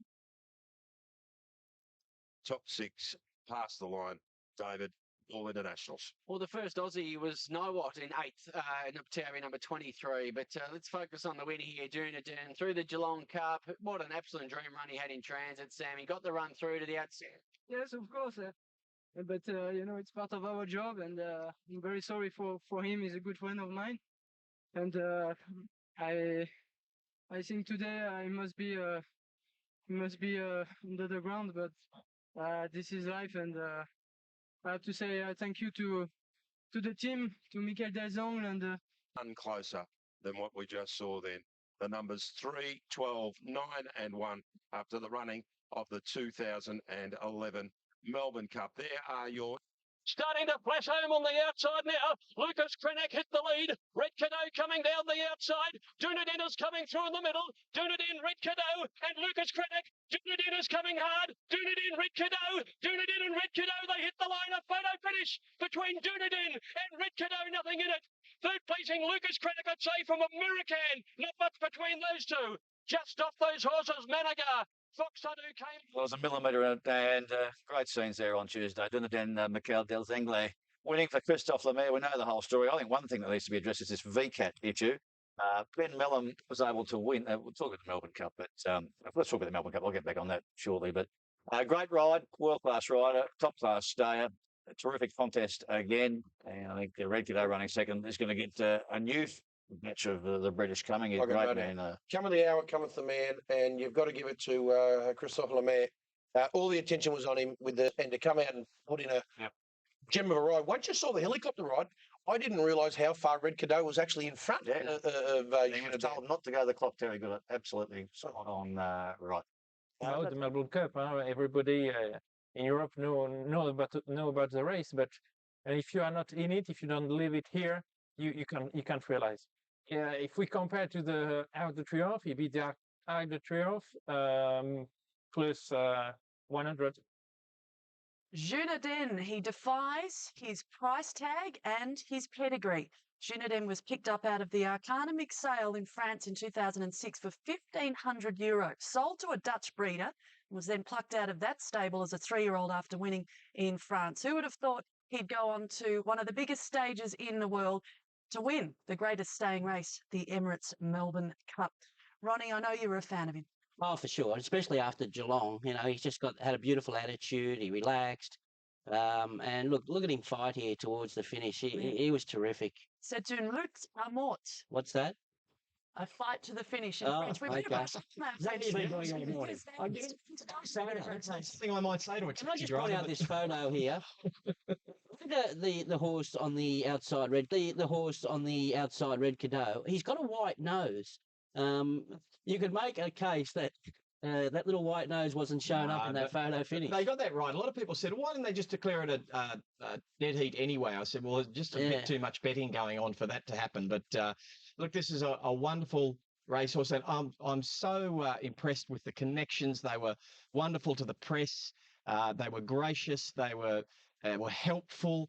They really added to the race, and they brought a beautiful horse down from France, and he won the race. And Red Cadeau, the same. Ed Dunlop and his crew, they were wonderful as well. So they really did add to the experience. And I think we're going to talk about this a lot later because the emails will flood in about the internationals. But if you consider Lucas Krennick an international, which he qualified overseas, and he only had 2 runs in Australia so far, the first 8 over the line. They're all international horses. I stood and watched the race in probably the second place get a stall and stood there. And when they come, you have to give it to the connections of the second horse. They were so gracious in defeat. I would have been kicking the cat and doing all sorts of things there. It's more a reflection on you than About the professionalism of the French. It's a quick question on your view on the number of internationals that contested this year's Melbourne Cup. It's been a point of controversy, which we'll be addressing later on the show, but I am interested to gauge your opinion on that before we let you go.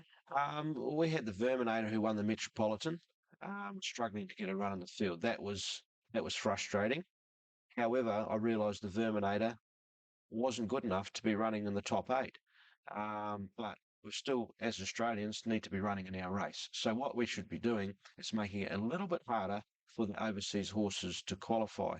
Obviously, they get handicapped on merit, whereas we're performance in Australia, and what they do on merit is they can handicap a horse very highly after winning impressively on debut. Whereas we, fortunately in Australia, can go through our grades and our owners pick up a lot more prize money as a consequence. So I think they should be limiting it to a Group 2 winner, maybe a Group 3. But listed winners shouldn't be qualifying for a Melbourne Cup. Fair enough.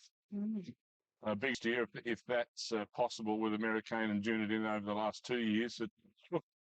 the race now is truly international, and there are things that probably in our neck of the woods here have got to be addressed to try and give us a better opportunity of getting into these races with more Australian and New Zealand bred horses. Well, hang on, how can you say that when you just continually buy international horses to come here? I'm allowed to, others. The rule against that. Well, no, but you're saying that are you agreeing with Chris that the international horses get a free ride in the amount of horse? Well, no, I'm saying they're bred to stay. We're bred to run. We're bred to sprint and mile. That's the basic problem I see. We're not going to fix that in a year or 2 years. That's going to take 10 or 15. So should qualification is, and they get 50 and half. They've got no hope of running a Melbourne Cup. Melbourne Cup is getting a better and better horse race, and now you're probably going to need 52 and a half to 53 to fit into that 24 horse field. Then I pose the question again. Superiority now of these overseas horses, and they're making it a better race. The first 7 horses over the line were internationally bred and trained. The best performed Australian trained horse in the race was Niwot, who ran 8th. What does that say? Well, it says we've got to get off our backside and do something about it. And that's what it says. Well, we're going to have some great chances in the race next year. We're going to have Lucas Cranach, who we'll call our own. Chris Waller's buying stays from overseas. Who's to say one of those won't put their foot forward? Americane's staying here. Americane's staying here. We can call him our own now. We'll have Robert Smurden's gone and bought a couple of very, very nice horses overseas. Who's to say they won't shape up? We're going to have our own horses. We've learnt to go and look for these Melbourne Cup horses now. Simon's been doing it for years. And as far as qualification races are concerned, that's where we've got to do something about. We want recent form to qualify, and that'll attract the Europeans to run it and try to qualify as well. We need a races like the Bart Cummings, maybe 1st and 2nd there. We need the Geelong Cup, which already is, maybe 1st and 2nd there. Bendigo was a huge success this year. Recent form should get you in the Cup, not derbies from the 11 minutes away from the Oaks as we build up. To David at the board. Mosheen 490, Dowager Queen 360, gliding at $5. You can do better than that on track. And Raville 620. Victoria, one of the out to $5. It was backing this morning though. Dowager Queen 350 to 360, back into 350. Super Tab readout. On the Dowager Queen holding favouritism on all the totes across the board. Shane was one of the first abouts on the inside. Flame of Langer and Dowager Queen got away well. Geo and the black colours is pushing on. Robert Giaconda drops in behind them, and Reveal doesn't want any part of the lead either, and is dropping back towards the tail, although a little bit wide. And it's Mosheen who has the lead. She's been gifted it as they leave the straight. Geo in second placing and gliding caught wide from Victoria Dowager Queen the middle as she heads out towards 1,000 metres. Been unpressured in front, led by a length and a half. Raville, Geo gliding a length and a half away fourth, and then Victoria Dowager Queen 6 lengths off the leader. 2 4 and 1 Flame of Blanca, 2 1/2 Lady Jouster Victoria, and back last of all Roma Giaconda. 800 left to go in the 8th. And Mosheen, she's had an easy run. Can she run the trip? She led by 3/4. Raville, Geo, gliding, creeping a bit closer. Dowager Queen poised. Victoria the rail as they're coming around the turn. Then Flame of Blanca 4 and 1. Well back Pedamento, Lady Jouster, and going ahead of her, Roma Giaconda as they swing around the turn. Still Mosheen had the lead. She's out by 2 lengths. Raville, Victoria, Geo boxing on. Gliding next, can't go on. Dowager Queen, but Mosheen, she sprinted away from them at the 300. She opened up 4 lengths on Dowager Queen, Roma Giaconda and Victoria, but it is all Mosheen with 120 metres to go. She's 5 or 6 lengths in front, dictated her down in front, and Danny Nicholas going to finally win this Oaks, and Mosheen romped it in by 7 lengths. Dowager Queen, Roma Giaconda, Victoria ran 4th, and then Geo. Back behind them, Pedamento gliding. Didn't finish it off, nor did Raville, and then Fallen One. Gee, she's split this field wide open. They're coming at a big long intervals. And at the end of them is Lady Jouster and Flame of Blanca. Well, the big question mark, could she stay the trip or she led all the way? She won like Atlantic Jewel, to be honest. She won by the same margin that she won by in the Wakeful. She's by the same sire Fastnet Rock. Robert Smurden, well done, because I think on Saturday night, nobody thought this filly would back up. Of course, Atlantic Jewel then is scratched, and he's able to bring up from 1,600, never raced beyond 1,600.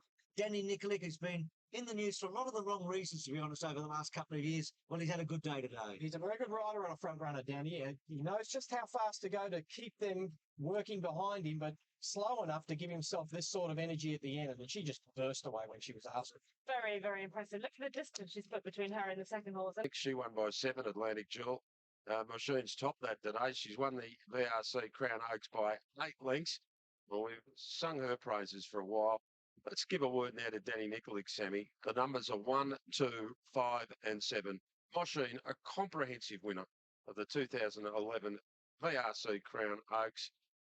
Rainbow Machine, she's from them at the 300. She opened up 4 lengths on Dowager Queen, Rover Giaconda and Victoria, but it is all Machine with 120 metres to go. She's 5 or 6 lengths in front, dictated it out in front, and Danny Nicolic's going to finally win this Oaks, and Machine romped it in by 7 lengths. Dowager Queen, Rover Giaconda, Victoria. Well, she was awesome. Well done to Dan Nicolic. Special congratulations to Phil Sly, who raced the horse. He's been bloody crook, Phil, with cancer, doing his best. He got out of chemo on Wednesday and was able to be there and see her. But She was awesome. She was as great as what we thought Atlantic Jewel would have been. But Well, it doesn't matter. they're both exceptional, aren't they? But I mean, Machine was beating the other fillies as easily as Atlantic Jewel was beating her. So What are the margins been if Atlantic Jewel's like 7 by 9? But tell you what was wonderful ride, and you see it in good riders. They lead by a length and a half, so no one attacks them. When you lead by a half neck, that encourages the pressure. Wonderful ride. Right, so just on the VCAP before the emails. Offer of doom when it comes to these sort of things. I'm fearing the worst. I'd hope that she'd relax enough. You know, Danny said the other day, he said, if I can put her to sleep for 2,000 metres, he said, they can't beat her because she'll quicken better than any of them fillies, and that's what he's been able to do. She relaxed in front for him. He's a galloping machine. Mosheen, the Fastnet Rock filly, bolting in to win the Group 1 VRC Oaks on Thursday. And that was the biggest Group 1 winning margin seen in decades. Total domination, a marvellous performance. Like she's gone from the Slipper to the Oaks in the same year. Incredible performance. Look at her here. Danny did get her to switch off up front. We know she had the class leading into the race. It was just whether she had the stamina. She absolutely destroyed her rivals. Dowager Queen, well, they should rename her Dower. Not by that far, though. Atlantic Jewel would have beat her. I don't think she'd have put another 6 on her, not on this performance. No. She would have been. It would have been a good contest. It would have been a contest, but she's a freak of nature, this Atlantic Jewel. She's defined the carnival. Atlantic Jewel and Machine, they are the highest class 3-year-olds. They are fantastic 3-year-olds. You said that about Streamer. What about Streamer? And Streamer is in that group, I think. I think there's a good group there. Sadly, the other fillies behind a long way. As I'll make a prediction now. There's absolutely no value in making predictions now, but as 4-year-olds, they will all disappear.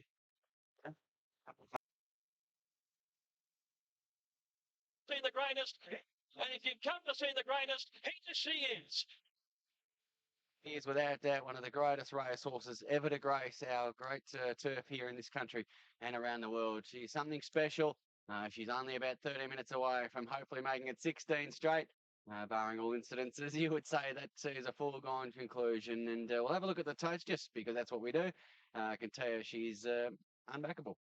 But you know, who needs to back her? Go and have a ticket, have a name and get it framed. The course here, it's been like the walk up the Warrnambool Hill, only triple and 4 times as many, and far more coming in to watch by Caviar. Win for the moving in. Greg Miles gets the pleasure of calling one of the all-time greats.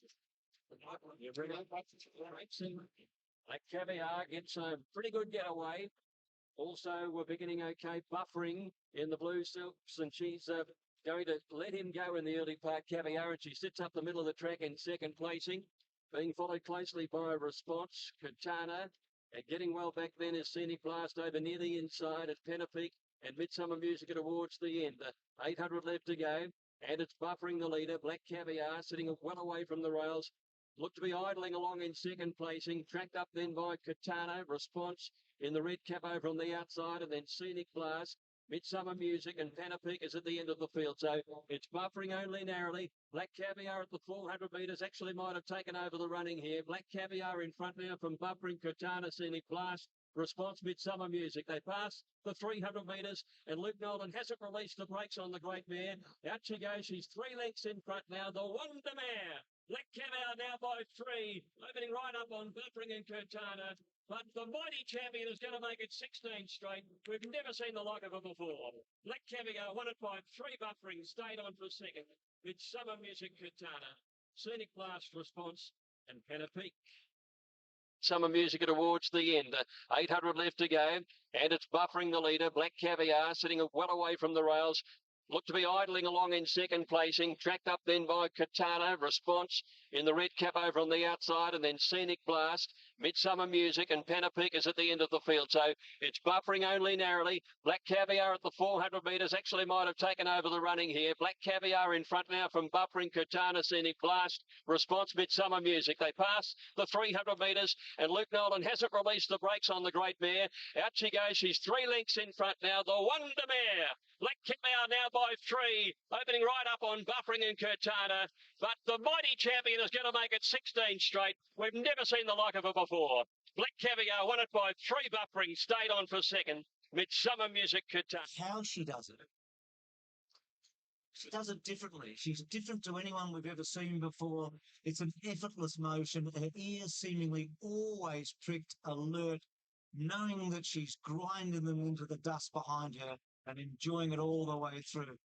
She is just one in a million. Right here, Richie, Luke Nolan is thinking, I'm at just past the 600 metre mark. Buffering's been able to track me up. I'll drop off him now. We'll let her breathe from the 400. And what he's doing is feeding the reins through his hands, just keeping her nice and balanced. And he gives her a couple of slaps down the shoulder.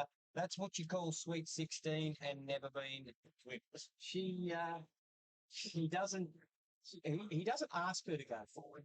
He just allows her to go forward. She just takes him forward. It's not like other horses where the jockey will. And Luke, the pressure's on every time, isn't it? You know, just thinking for yourself as a jockey, people out there watching the race think it looks so easy, but inside, how does it feel? Look, there's a little bit of nervous energy, I suppose, but it's been a bit better this preparation. But look, there is, because they expect her to win, you know, and you don't want to disappoint anyone. And because she's got this. Peter Moody won 8.32 seconds for the race and about 3.5 minutes for Lexi. Yeah, well, we've probably got nothing else to talk about between Lexi and Noel, and they've told everyone everything, so we're just the passengers. What's your overriding emotion now? Can you find words for that? Because it's becoming increasingly difficult for us. Oh, listen, it's relief for me, but it's, you know, I'm just grateful, like I always said, to be a little part of it, and it's just great that she's been able to put on the show for the big crowd that's come out to witness her today. When do you decide about the winter bottom, Pete? Here's today. She'll never be beaten. I know that there's a lot of career feels that it's a possibility. Then stop. Well, it's unimaginable at the moment, and that's what we think she's the best horse we've ever seen. This is.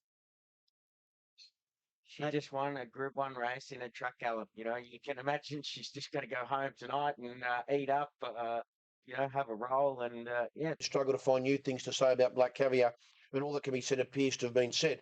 Let me try a new angle. A few people suggested Black Caviar is competing in easier races and not beating anything. He put the theory to the test. In her 15 races prior to yesterday, he looked at the horses that have filled the next 3 places behind her to see if they had done anything. 15 races, equaled 40 horses in total, 32 of which have now won since being beaten. A quick breakdown shows the races with 6 Group 1s, 3 Group 2s, 4 Group 3s, 5 listed, 4 open class, 2 restricted, 6 Reals and 2 2s. That's a pretty impressive weight she's left behind and shouldn't silence any of the doubters. In her career so far, the true test of the future when is your leave behind. Peter, well written. And I tell you what, it does make you think and realise just what she is doing to good quality opposition. Give that man a job on the program. Let's go and have a look at. She goes. She's 3 lengths in front now. The Wonder Mare. Black Caviar now by 3, opening right up on buffering and Katana. But the mighty champion is going to make it 16 straight. We've never seen the like of it before.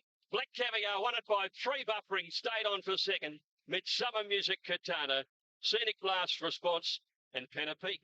Oh, she's got slower in the year. She ran 1.796 last year. This year she just dawdled around in 1.8.32, and she earned $1,799 a second.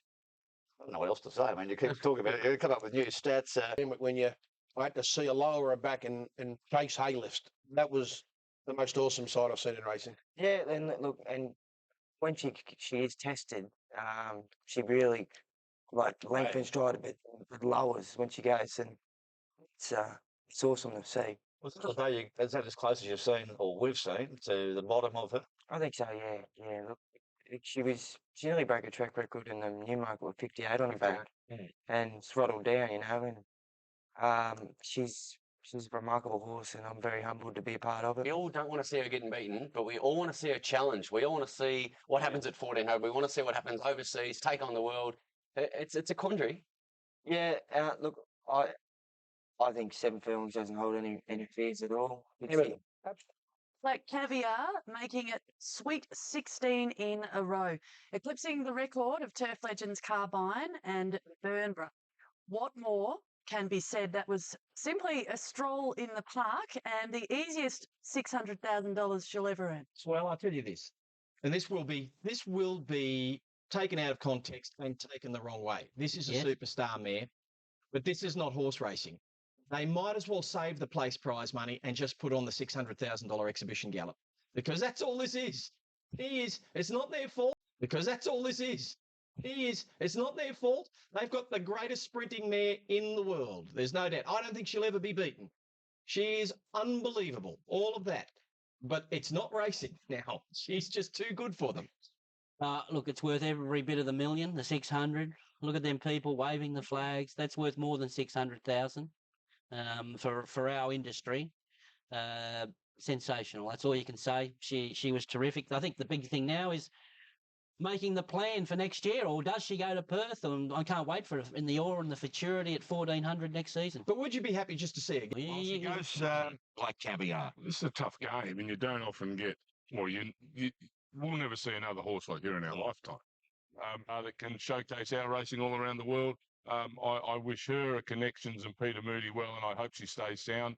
She's the best thing we've got going for the industry. And no doubt about that. I mean, there was crowd here yesterday, a record crowd, and We're witnessing is simply unbelievable, and every moment should be savoured. Oh, once in a lifetime stuff. Let's hope we see. Race 6 is the Emirates Stakes, and it's a Group 1. It's a deep race as it is every year. And gee, it was a busy finish in this last year. I wonder if the same will happen here today. 13 minutes out, Jimmy Stewart 450, Secret Admirer 670, Love Conquers all 690, Kings Rose 830. 5 at the 650. Wall Street is 11 at the 12. At the 61 for Dan Lee. This is the one. Love Conquers all. 8 into 6. Big go and takes over as favourite. 41 for Turak Toff. 41 for Pinwheel. 15 to 17 for Albert the Fat. 650 to 7 for Secret Admirer. Wirram stays at 15. Testament Patience is 9 at the Power Colours. The Love Conquers all Tabby number 4 forward, but doesn't look a natural leader. Okay, we're about 1 minute out to the running of one of the features, the Group 1 Emirates Stakes for 2011 London. Stanley jumped well, so did Wall Street and Turak Toff. And Test of My Patience pinged away. Dow driving on from an outside barrier. Love Conquers all is right up there. Lunyat Forever and King's Rose are coming over as well. It's a real charge for the first part of the race now. And it's Love Conquers all leading narrative with Turak Toff, and they're about a length in front. Moving up on the outside, Lunyat Forever gets into third, and then Dow. Test of My Patience, Red Tracer. 1 King's Rose, a length and a half further back as Pinnacles, and then came Jimmy Shoe about the middle of the field from Dan Lee. Secret Admirer the outside, and then Albert the Fat and Wall Street, Yosei, Pinwheel, and Wirram is last of all. 900 metres to go, and Turak Toff the leader by a length and a half to Lunyat Forever. Red Tracer is third, followed then by Love Conquers all. Test of My Patience, one further back in the field came Pinnacles. A length and a half Dow, then King's Rose. Jimmy Shoe commencing a move on the outside, followed by Albert the Fat, Secret Admirer. Dan Lee well back on the fence as they cornered. Yosei's on his tail, and they're followed by Wall Street. Pinwheel is well back, and so too is Wirram. On the swing for home, and Turak Toff led the Emirates field from Red Tracer, Lunyat Forever. Test of My Patience getting out and running on, and then Pinnacles. Wall Street is diving through along the inside, and then King's Rose, followed by Jimmy Shoe. Turak Toff with 300 to go. It's being challenged left, right and centre. Here's King's Rose storming up the middle of the course. King's Rose has raced up. Wall Street and Love Conquers all. Albert the Fat and Jimmy Shoe are coming. King's Rose in front. Albert the Fat coming after him. Secret Admirer on the inside. This is going to be a close photo finish between Albert the Fat and King's Rose. There's nothing in it. Secret Admirer third, and then came Jimmy Shoe. Just behind them, Love Conquers all. Danley, Wall Street. Yosei not far away. Then Wirram, and further back is Lunyat Forever, Pinwheel, Turak Toff of Pinnacles, I think it is, has dismounted just after Kings Rose, followed by Jimmy Shue. Durack top with 300 to go is being challenged left, right and centre. Here's Kings Rose storming up the middle of the course. Kings Rose has raced up. Wall Street and Love Conquers All. Albert the Fat and Jimmy Shue are coming. Kings Rose in front. Albert the Fat coming after him. Secret Admirer at the inside. This is going to be a close photo finish between Albert the Fat and Kings Rose. There's nothing in it. Secret Admirer third. That's the post. Albert the Fat will get it, we think, for sure on the outside. He was 12th of the race. Yes, he has got it. 12th of the race last year. Chris Waller's done a magnificent job with his horse. He won a Group 1 in Brisbane, but you didn't feel like he was a real Group 1 horse at the time. I mean, it was a good win, but he wasn't consistent at the Kings Rose. Well, she's a colossal mare. She's had a heck of a spring. New Zealand mare under Peter Moody. And Secret of, oh, look at Mark Zara. He's over the moon. And Secret Admirer. Your numbers, here's a full replay. Goes in. Oh, it's Secret Admirer. 7, 11, 8 and 1. Your numbers, here's a full replay. Goes in. Big week for you. A lot of jockey juggling before you ended up with Mark. So I might get Mark's version of events first because you weren't riding it, but you didn't. That's why you're here. Yeah, no. I think my manager rang me a couple of days ago and he said, just keep your weight after Thursday. He said, just keep your weight in check because these boys mightn't get off their appeal. So he said, you might be half open riding it, so don't blow out. So I kept it in relative check, and then he texted me yesterday, said we're on if he doesn't get off. If he doesn't, the appeal doesn't go through. So yeah, kind of to the text 5 o'clock said still wasting 54 kilo. Yep. Well, the Melbourne Cup was 1 millimetre. The Emirates was 2. Decisive margin there to Albert the Fat over Kings Rose. Also cost 40,000 at the sales, and they have got themselves $1 million horse now. Albert the Fat. Maxi did there $19.10. You've just gone ridiculous. Go and get a fair dinkum job if you want to just sit there and watch people hit the horse. There was no bad publicity for racing. It was 2 great horsemen going on the line. Look, hands and heels up over the neck. Then it's not. Anyway. What's the pre-race plan, Mark? Obviously, today I thought it was an incredibly strong race and just got there in time. Chris, how long has he actually been at your stable, and have you done anything different? I know you said he come in good order. Yeah, he came to us in terrific order at the start of the preparation, so we've had him in a full prep. Nothing different, just treated him like a normal horse. Apparently from Rick, went and got a second opinion, but did the form stand up from the race? Well, it did because the Cox Plate form stood up. 2nd, 3rd, 4th and 6th came through the Cox Plate. So the form references are strong. Love Conquers All obviously didn't have much luck in the figure file, and a few have got life though. Was it always your plan to present this horse 4th up into this race? Yeah, it was. He was set for yesterday. Early in the preparation, we didn't know whether it would be the Patnack or the Emirates Mile. Soon became clear as he was attacking the line that he was looking for further, and obviously Black Caviar was in the Patnack. So no, it was certainly yesterday was grand final day for us. Sammy? Yeah, thanks. I went 15.97. Sean Belly mare, more great looking mare. She's trained to the minute she can fly today. They've really targeted Kassane, the roughie of the field. There's a last look at the tote board. Sky Rush, the market mover and favourite. Venus has been a drifter here on course. Just a late rally for her at $10. Punasol, that is value. Kassane deep out's improving. Teardrop Rock the Grey is being booted forward to be a part of the early lead, and Lalarook is just off them. So they settle down. Dance with Her has the lead from Teardrop Rock, and the Kassane deep and Platinum Passion will end up with a good trail 4th, being followed by Sky Rush about 8 lengths from the leader. They're being followed by Our Bell. Then came Shambelly more a length away the inside, followed by Influential Misplacement, and then Vintage and Arbayenis. 700 metres to go. They're coming around the home turn. Dance with Her leading narrowly from on the outside. Kassane to Platinum Passion. Teardrop Rock ridden along 4th as they're on the swing, and they're followed then by Stoll. Out wide of Feminine Fashion, an Ocean Challenger is being pushed right off the track. Sky Rush trying to find a way through the pack. She's starting to pick her way through now in the dark blue colours. Kassane went to the lead. Placement getting up on the inside. Platinum Passion running on. Stoll comes with a run. Sky Rush still finishing a race off. And Vintage, she's the one right over on the outside. Stoll in front. Sky Rush coming after her. Placement the fence. Vintage joining in on the outside now. It's Vintage who's coming with the best run. Vintage went to Stoll. Sky Rush Arbayenis. But Vintage, no photo required today, comes right away. Vintage by 2 lengths. Stoll second and neck to Sky Rush third. Arbayenis ran 4th. And just behind those, Influential Miss Break to placement, followed by Ocean Challenger, Shan Ballymore and Platinum Passion. Chris Walloway just won the Group 1 with Albert the Fat, and he wins the matriarch. He's had his biggest day ever in Melbourne, no question. He's the leading fingers. Chris Wallace, first 2 legs of the quarter here on the final day. Albert the Fat into Vintage. And he's broken a fair run of outs with both of them. Well done to Chris and the team. They'll be ecstatic. There's your Find those influential miss. On a pickup ride, was the nature of the day. Nash got this off Corey, who was suspended, and Vintage, the winner there, $11.60. So some consolation. Well, big consolation. It's a Group 2. It's no consolation. It's a great prize. A horse who's been in your system a long time, Chris, and the owners lapped it up yesterday. The black caviar colours were seen by so many, but as a little kid there yesterday wearing Vintage colours.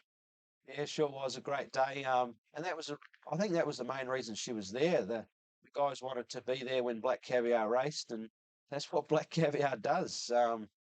They just wanted to be a part of that atmosphere, and we had our own slice of it as well. So, yeah, horses like her With her running 2,000 metres because she finished off well. She hadn't won in a long time, but obviously she typical case again, setting a horse for a carnival, and she was too good. Style had every chance, and Sky Rush just over raced a little, but was a touch disappointing.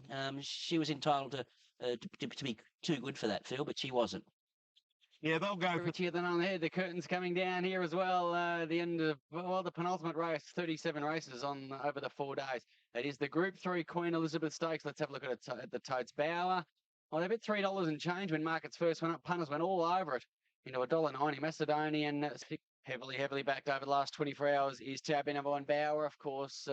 Virtually balloted out of a Melbourne Cup, and then the late scratching of Moran. Would have been certainly a hard pill to swallow for Connections. Seeking Patio riding a little slow. Bauer jumped very, very well. And so too did Shoot Off alongside of him early. And Back in Black out wide is improving. Einstein not far away. Patio riding now drives through on the inside. Sahara Sun goes forward. So there's a bit of action early down by the judge. Shoot Off has it from Patio Rider the fence and Back in Black. Just behind them, Sahara Sun, a little bit wide, and Bauer staying just off the pace, one away from the rail. Boom and Zoom getting up on his inside. And then Einstein to Montgomery towards the tail of the field with 2 lengths to Spacheka. Less than 1,000 to go. Paddy O'Reilly from Shoot Off. Sahara Sun. Bauer just sitting and waiting. Followed by Back in Black, a length and a half. Einstein. Boom and Zoom to Macedonian. He's only about 6 off the leader, Macedonian. And then another to Montgomery. Raffaello followed home on a wing tactic. And Spacheka last. They're on the swing. 600 left to go in the Queen Elizabeth now. And it's Paddy O'Reilly leading from Shoot Off. Bauer directly behind them. Wider comes Einstein. And then Sahara Sun followed Back in Black. Tactic has pulled right to the outside. Paddy O'Reilly leads Shoot Off, and now Bauer's given full bore on the inside of them. Down the outside came Einstein, finishing fairly well. Not much else was doing enough. Macedonian one-paced. Einstein raced up at the 200. He's gone to Shoot Off. Paddy O'Reilly. Bauer's only boxing, but Einstein goes away. Einstein from Shoot Off. Oh, he chopped him off at the 120 there. Einstein by 2 lengths to Shoot Off.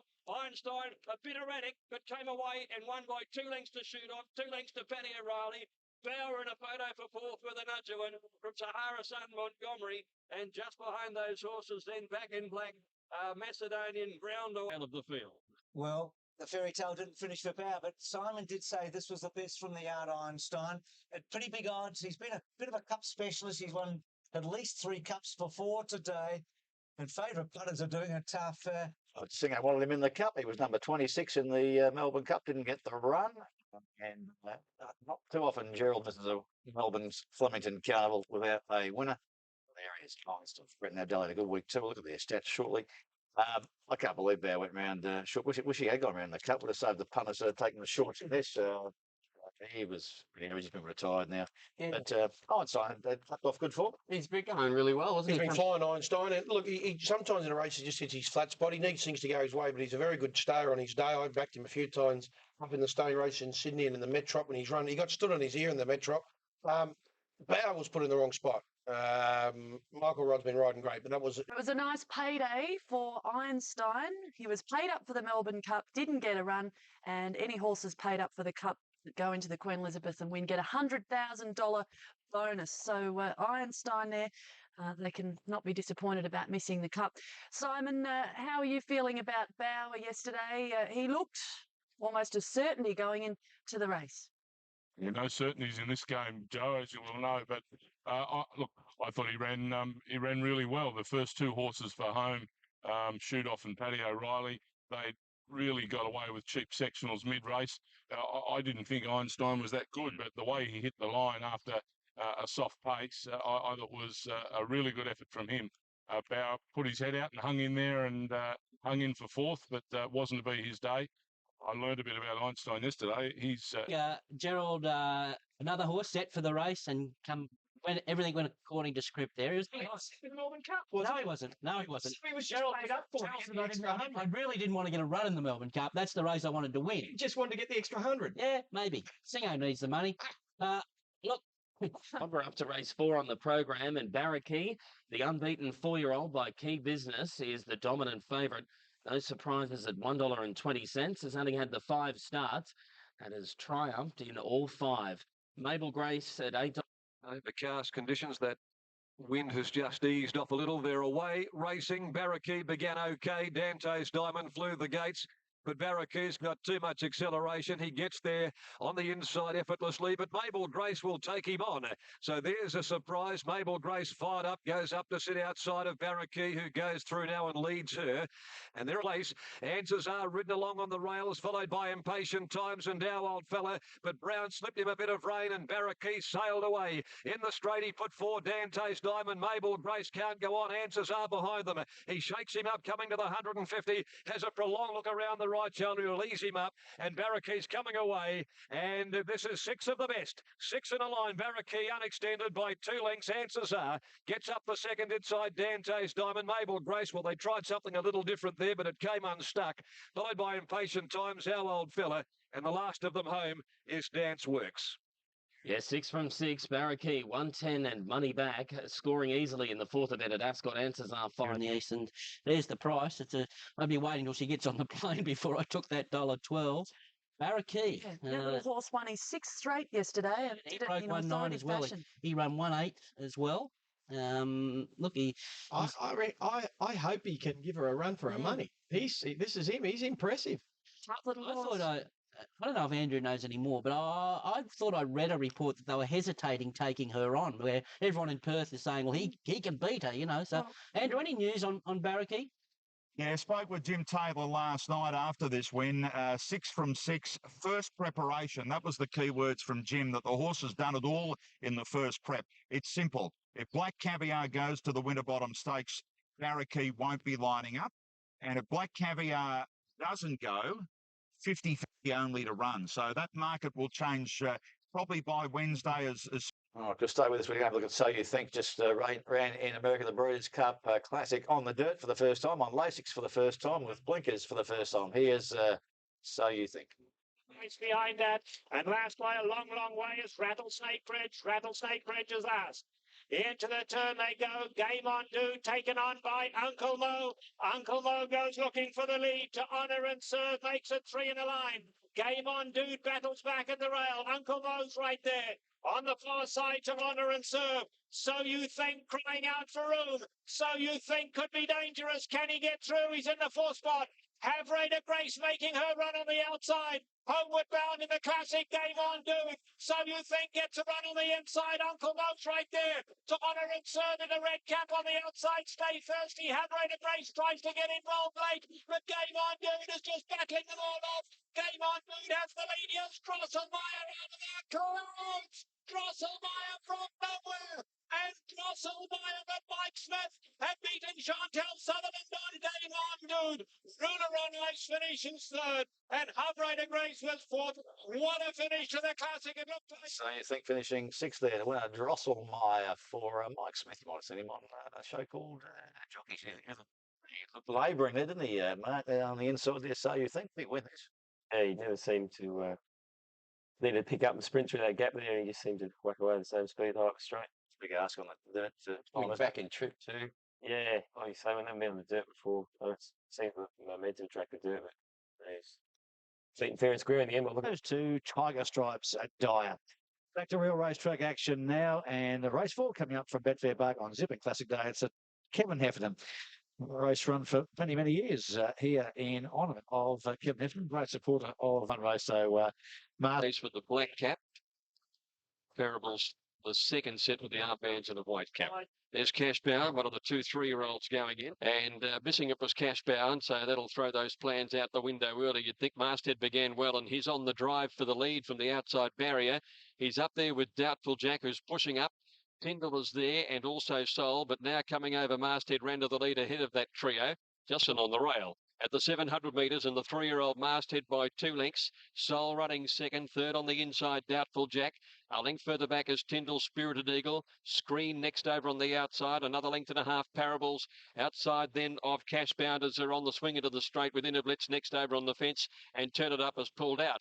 But Masthead the leader, 400 left to go. A length in front of Sol. Back behind those horses is Tyndall running a good race on the outside in the black colours. Innerblitz making plenty of ground. Screen is starting to run on. It's Sol moving up to Masthead. 200 left to go now. And Sol put the head in front now from Masthead, who's trying to rally. They're clear then from Doubtful Jack. Sol about a half a length in front of Masthead. Sol just in front, and Sol will beat Masthead by about a long neck. Doubtful Jack ran third. Turn It Up was a nice run fourth. And then Spirited Eagle, Innerblitz. Parables didn't do much. Behind the Parables, officially Hall of Fame champion for the bookmakers, a muncher. But well done to as we come down the dip, and on this hillside track, that then Spirited Eagle, Innerblitz. Well, Mark Zara must be the key with this horse. Sol got the best out of him, gave the win a run. It's the hot favourite in the next race here today, and Under the Eiffel. And Craig's had a big day so far. 1 win, 3 seconds from his 4 rides to date. He'll control the funds of many a player here this afternoon with Under the Eiffel, because it does look one of the standouts. Approach the turn and then set the course in Tutolago Lad. So Lune has set his own tempo, leading by a length. Running second on the outside is Under the Eiffel, poised into the straight for his challenge. And then Rockpecker, who's had an easy run from the big steel. Down the outside, Orbit Express and the Baldy Face, Nine Tails. Lune headed at the 400 metres, about 3/4 Under the Eiffel. Williams just waiting. He's just got to time this run right. Down the outside comes Orbit Express. Rockpecker was boxing on. Sistine Angel in the clear. Now Under the Eiffel at the 200 metres. Time to go. Got about a half in front of Lune. Sistine Angel running on, but Under the Eiffel 2 in front. Sistine Angel runs on strongly, but Under the Eiffel wins again. Sistine Angel a length and a half second. Orbit Express third. Lune close up fourth, and then the big steel stayed on, followed by Rockpecker, a break behind them then. Yeah, best of them $1.90. The SP took the race a little bit earlier. Yeah, good call. Tony Vaz, a winning trainer. The Betfair Sandown Guineas here today. No bit of bet this morning, but no market mover here. Niagara down to $7. But the favourite Galar, 340 as we go up to Greg. Coming to an end last year with Chassé being beaten by Preste. Now Mahisara, second favourite for the Guineas, moves up. Red Rain is about to get set. They're off now. Starter caught them okay, although Galar not the best to bounce out. And Grand Britannia is out the back, and Mahisara pinged with Red Rain. There too is King Shilling, and Niagara's coming over, and First Course is up with a share of the lead as well as they settle down, and just off them west-southwest. Now they've covered about 300 metres, and Niagara's doing some work out deep on the course to run to the lead narrowly, ahead of Mahisara, and King Shilling holding down third. A length and a half away came First Course in the pink colours running fourth, and then west-southwest. Queen is last. They look to be running it pretty solidly with Niagara in front. 800 left to go, a length and a half clear from King Shilling second. Mahisara the rails third. 2 lengths to First Course. A length to west-southwest. A length and a half for the back as Red Rain, So Swift, Armour Rock. Galar over on the fence. He's in a pretty awkward place coming around the turn, followed by Highly Recommended, Covered in Class, Grand Britannia and Kobe Queen. Niagara swings well away from the rail. Leads into the straight from Mahisara, and on the outside then is King Shilling.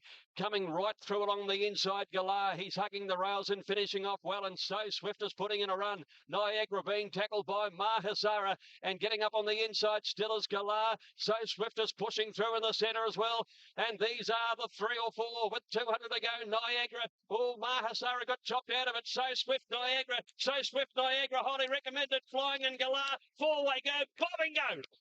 I'm not really sure. So Swift prominent in the middle with Niagara and Galar on the fence. A 3-way finish of beauty, and Highly Recommended was the one that was closing.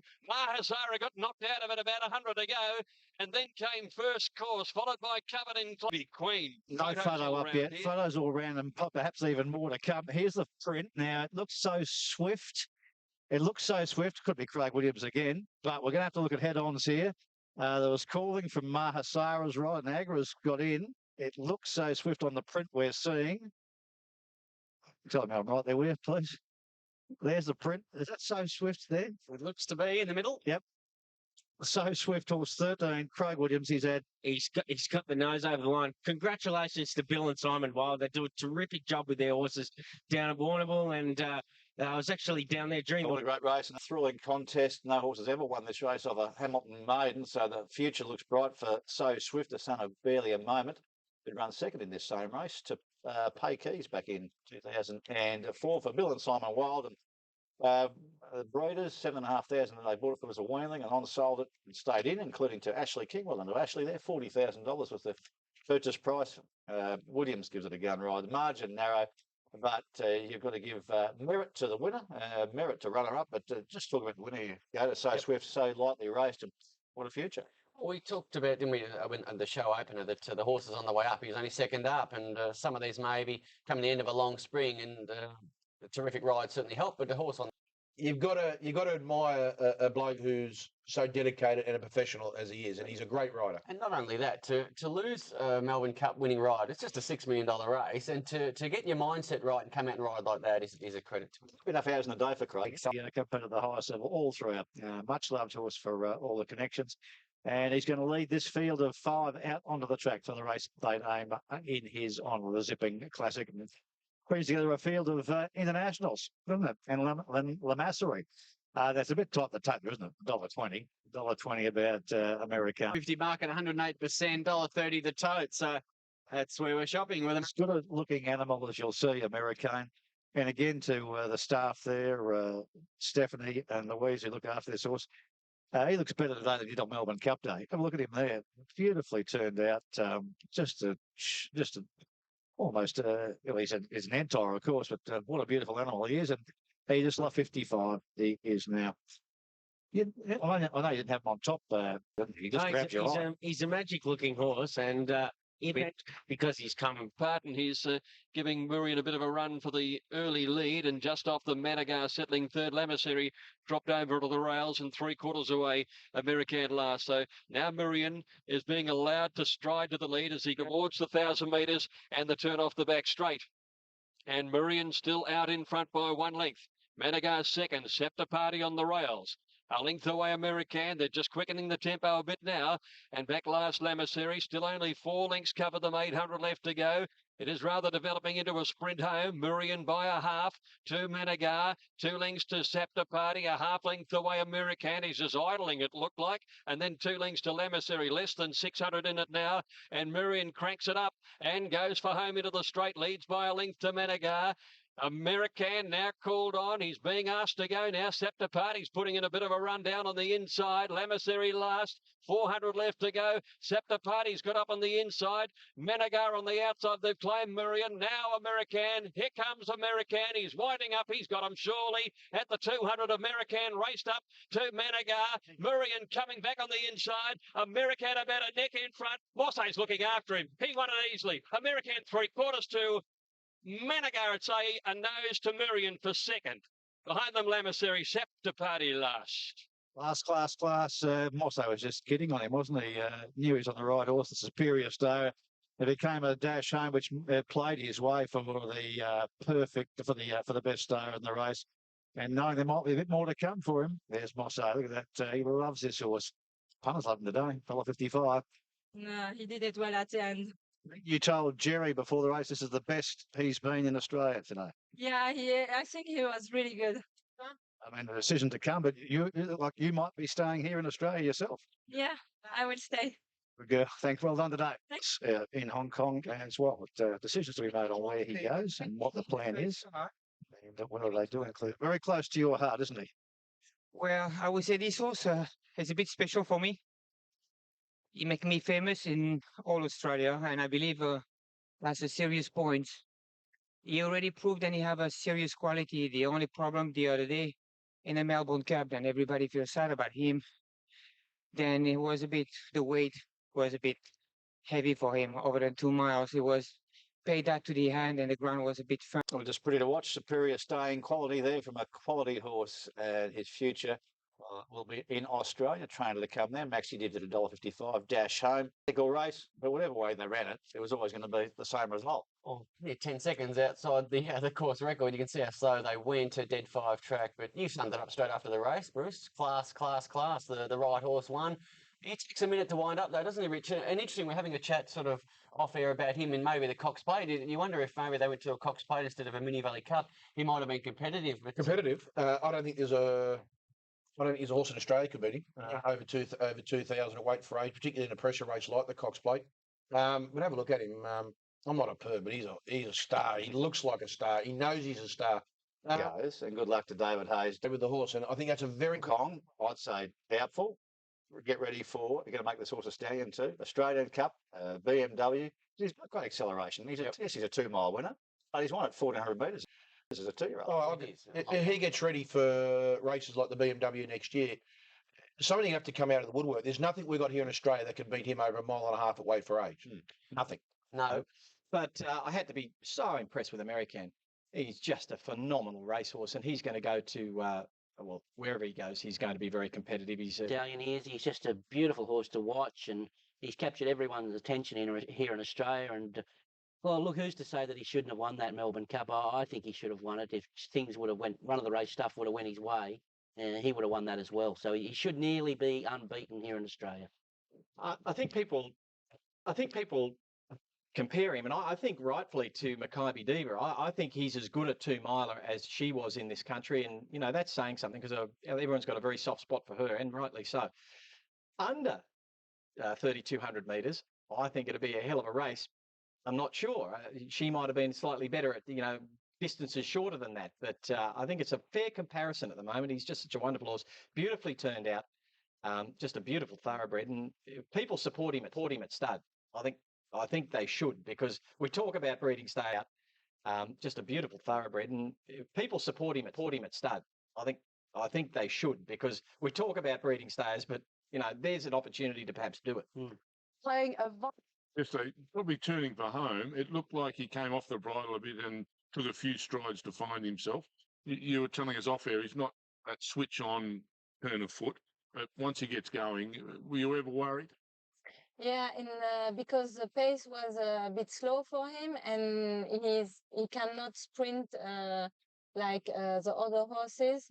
But the final way is long enough, and he did it well at the end.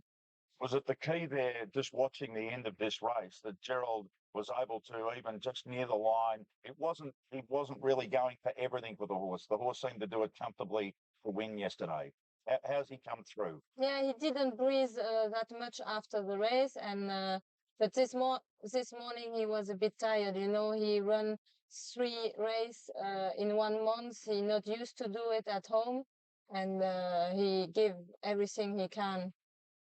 Who knows about the Melbourne Cup next year, because already there's stud properties, Simon, that are trying to get deals done that he'll be standing at stud next year. But I think we'll probably know in the next 24 hours who's going to be the trainer. It will be a country environment. There's been much talk about David Hayes. He's certainly in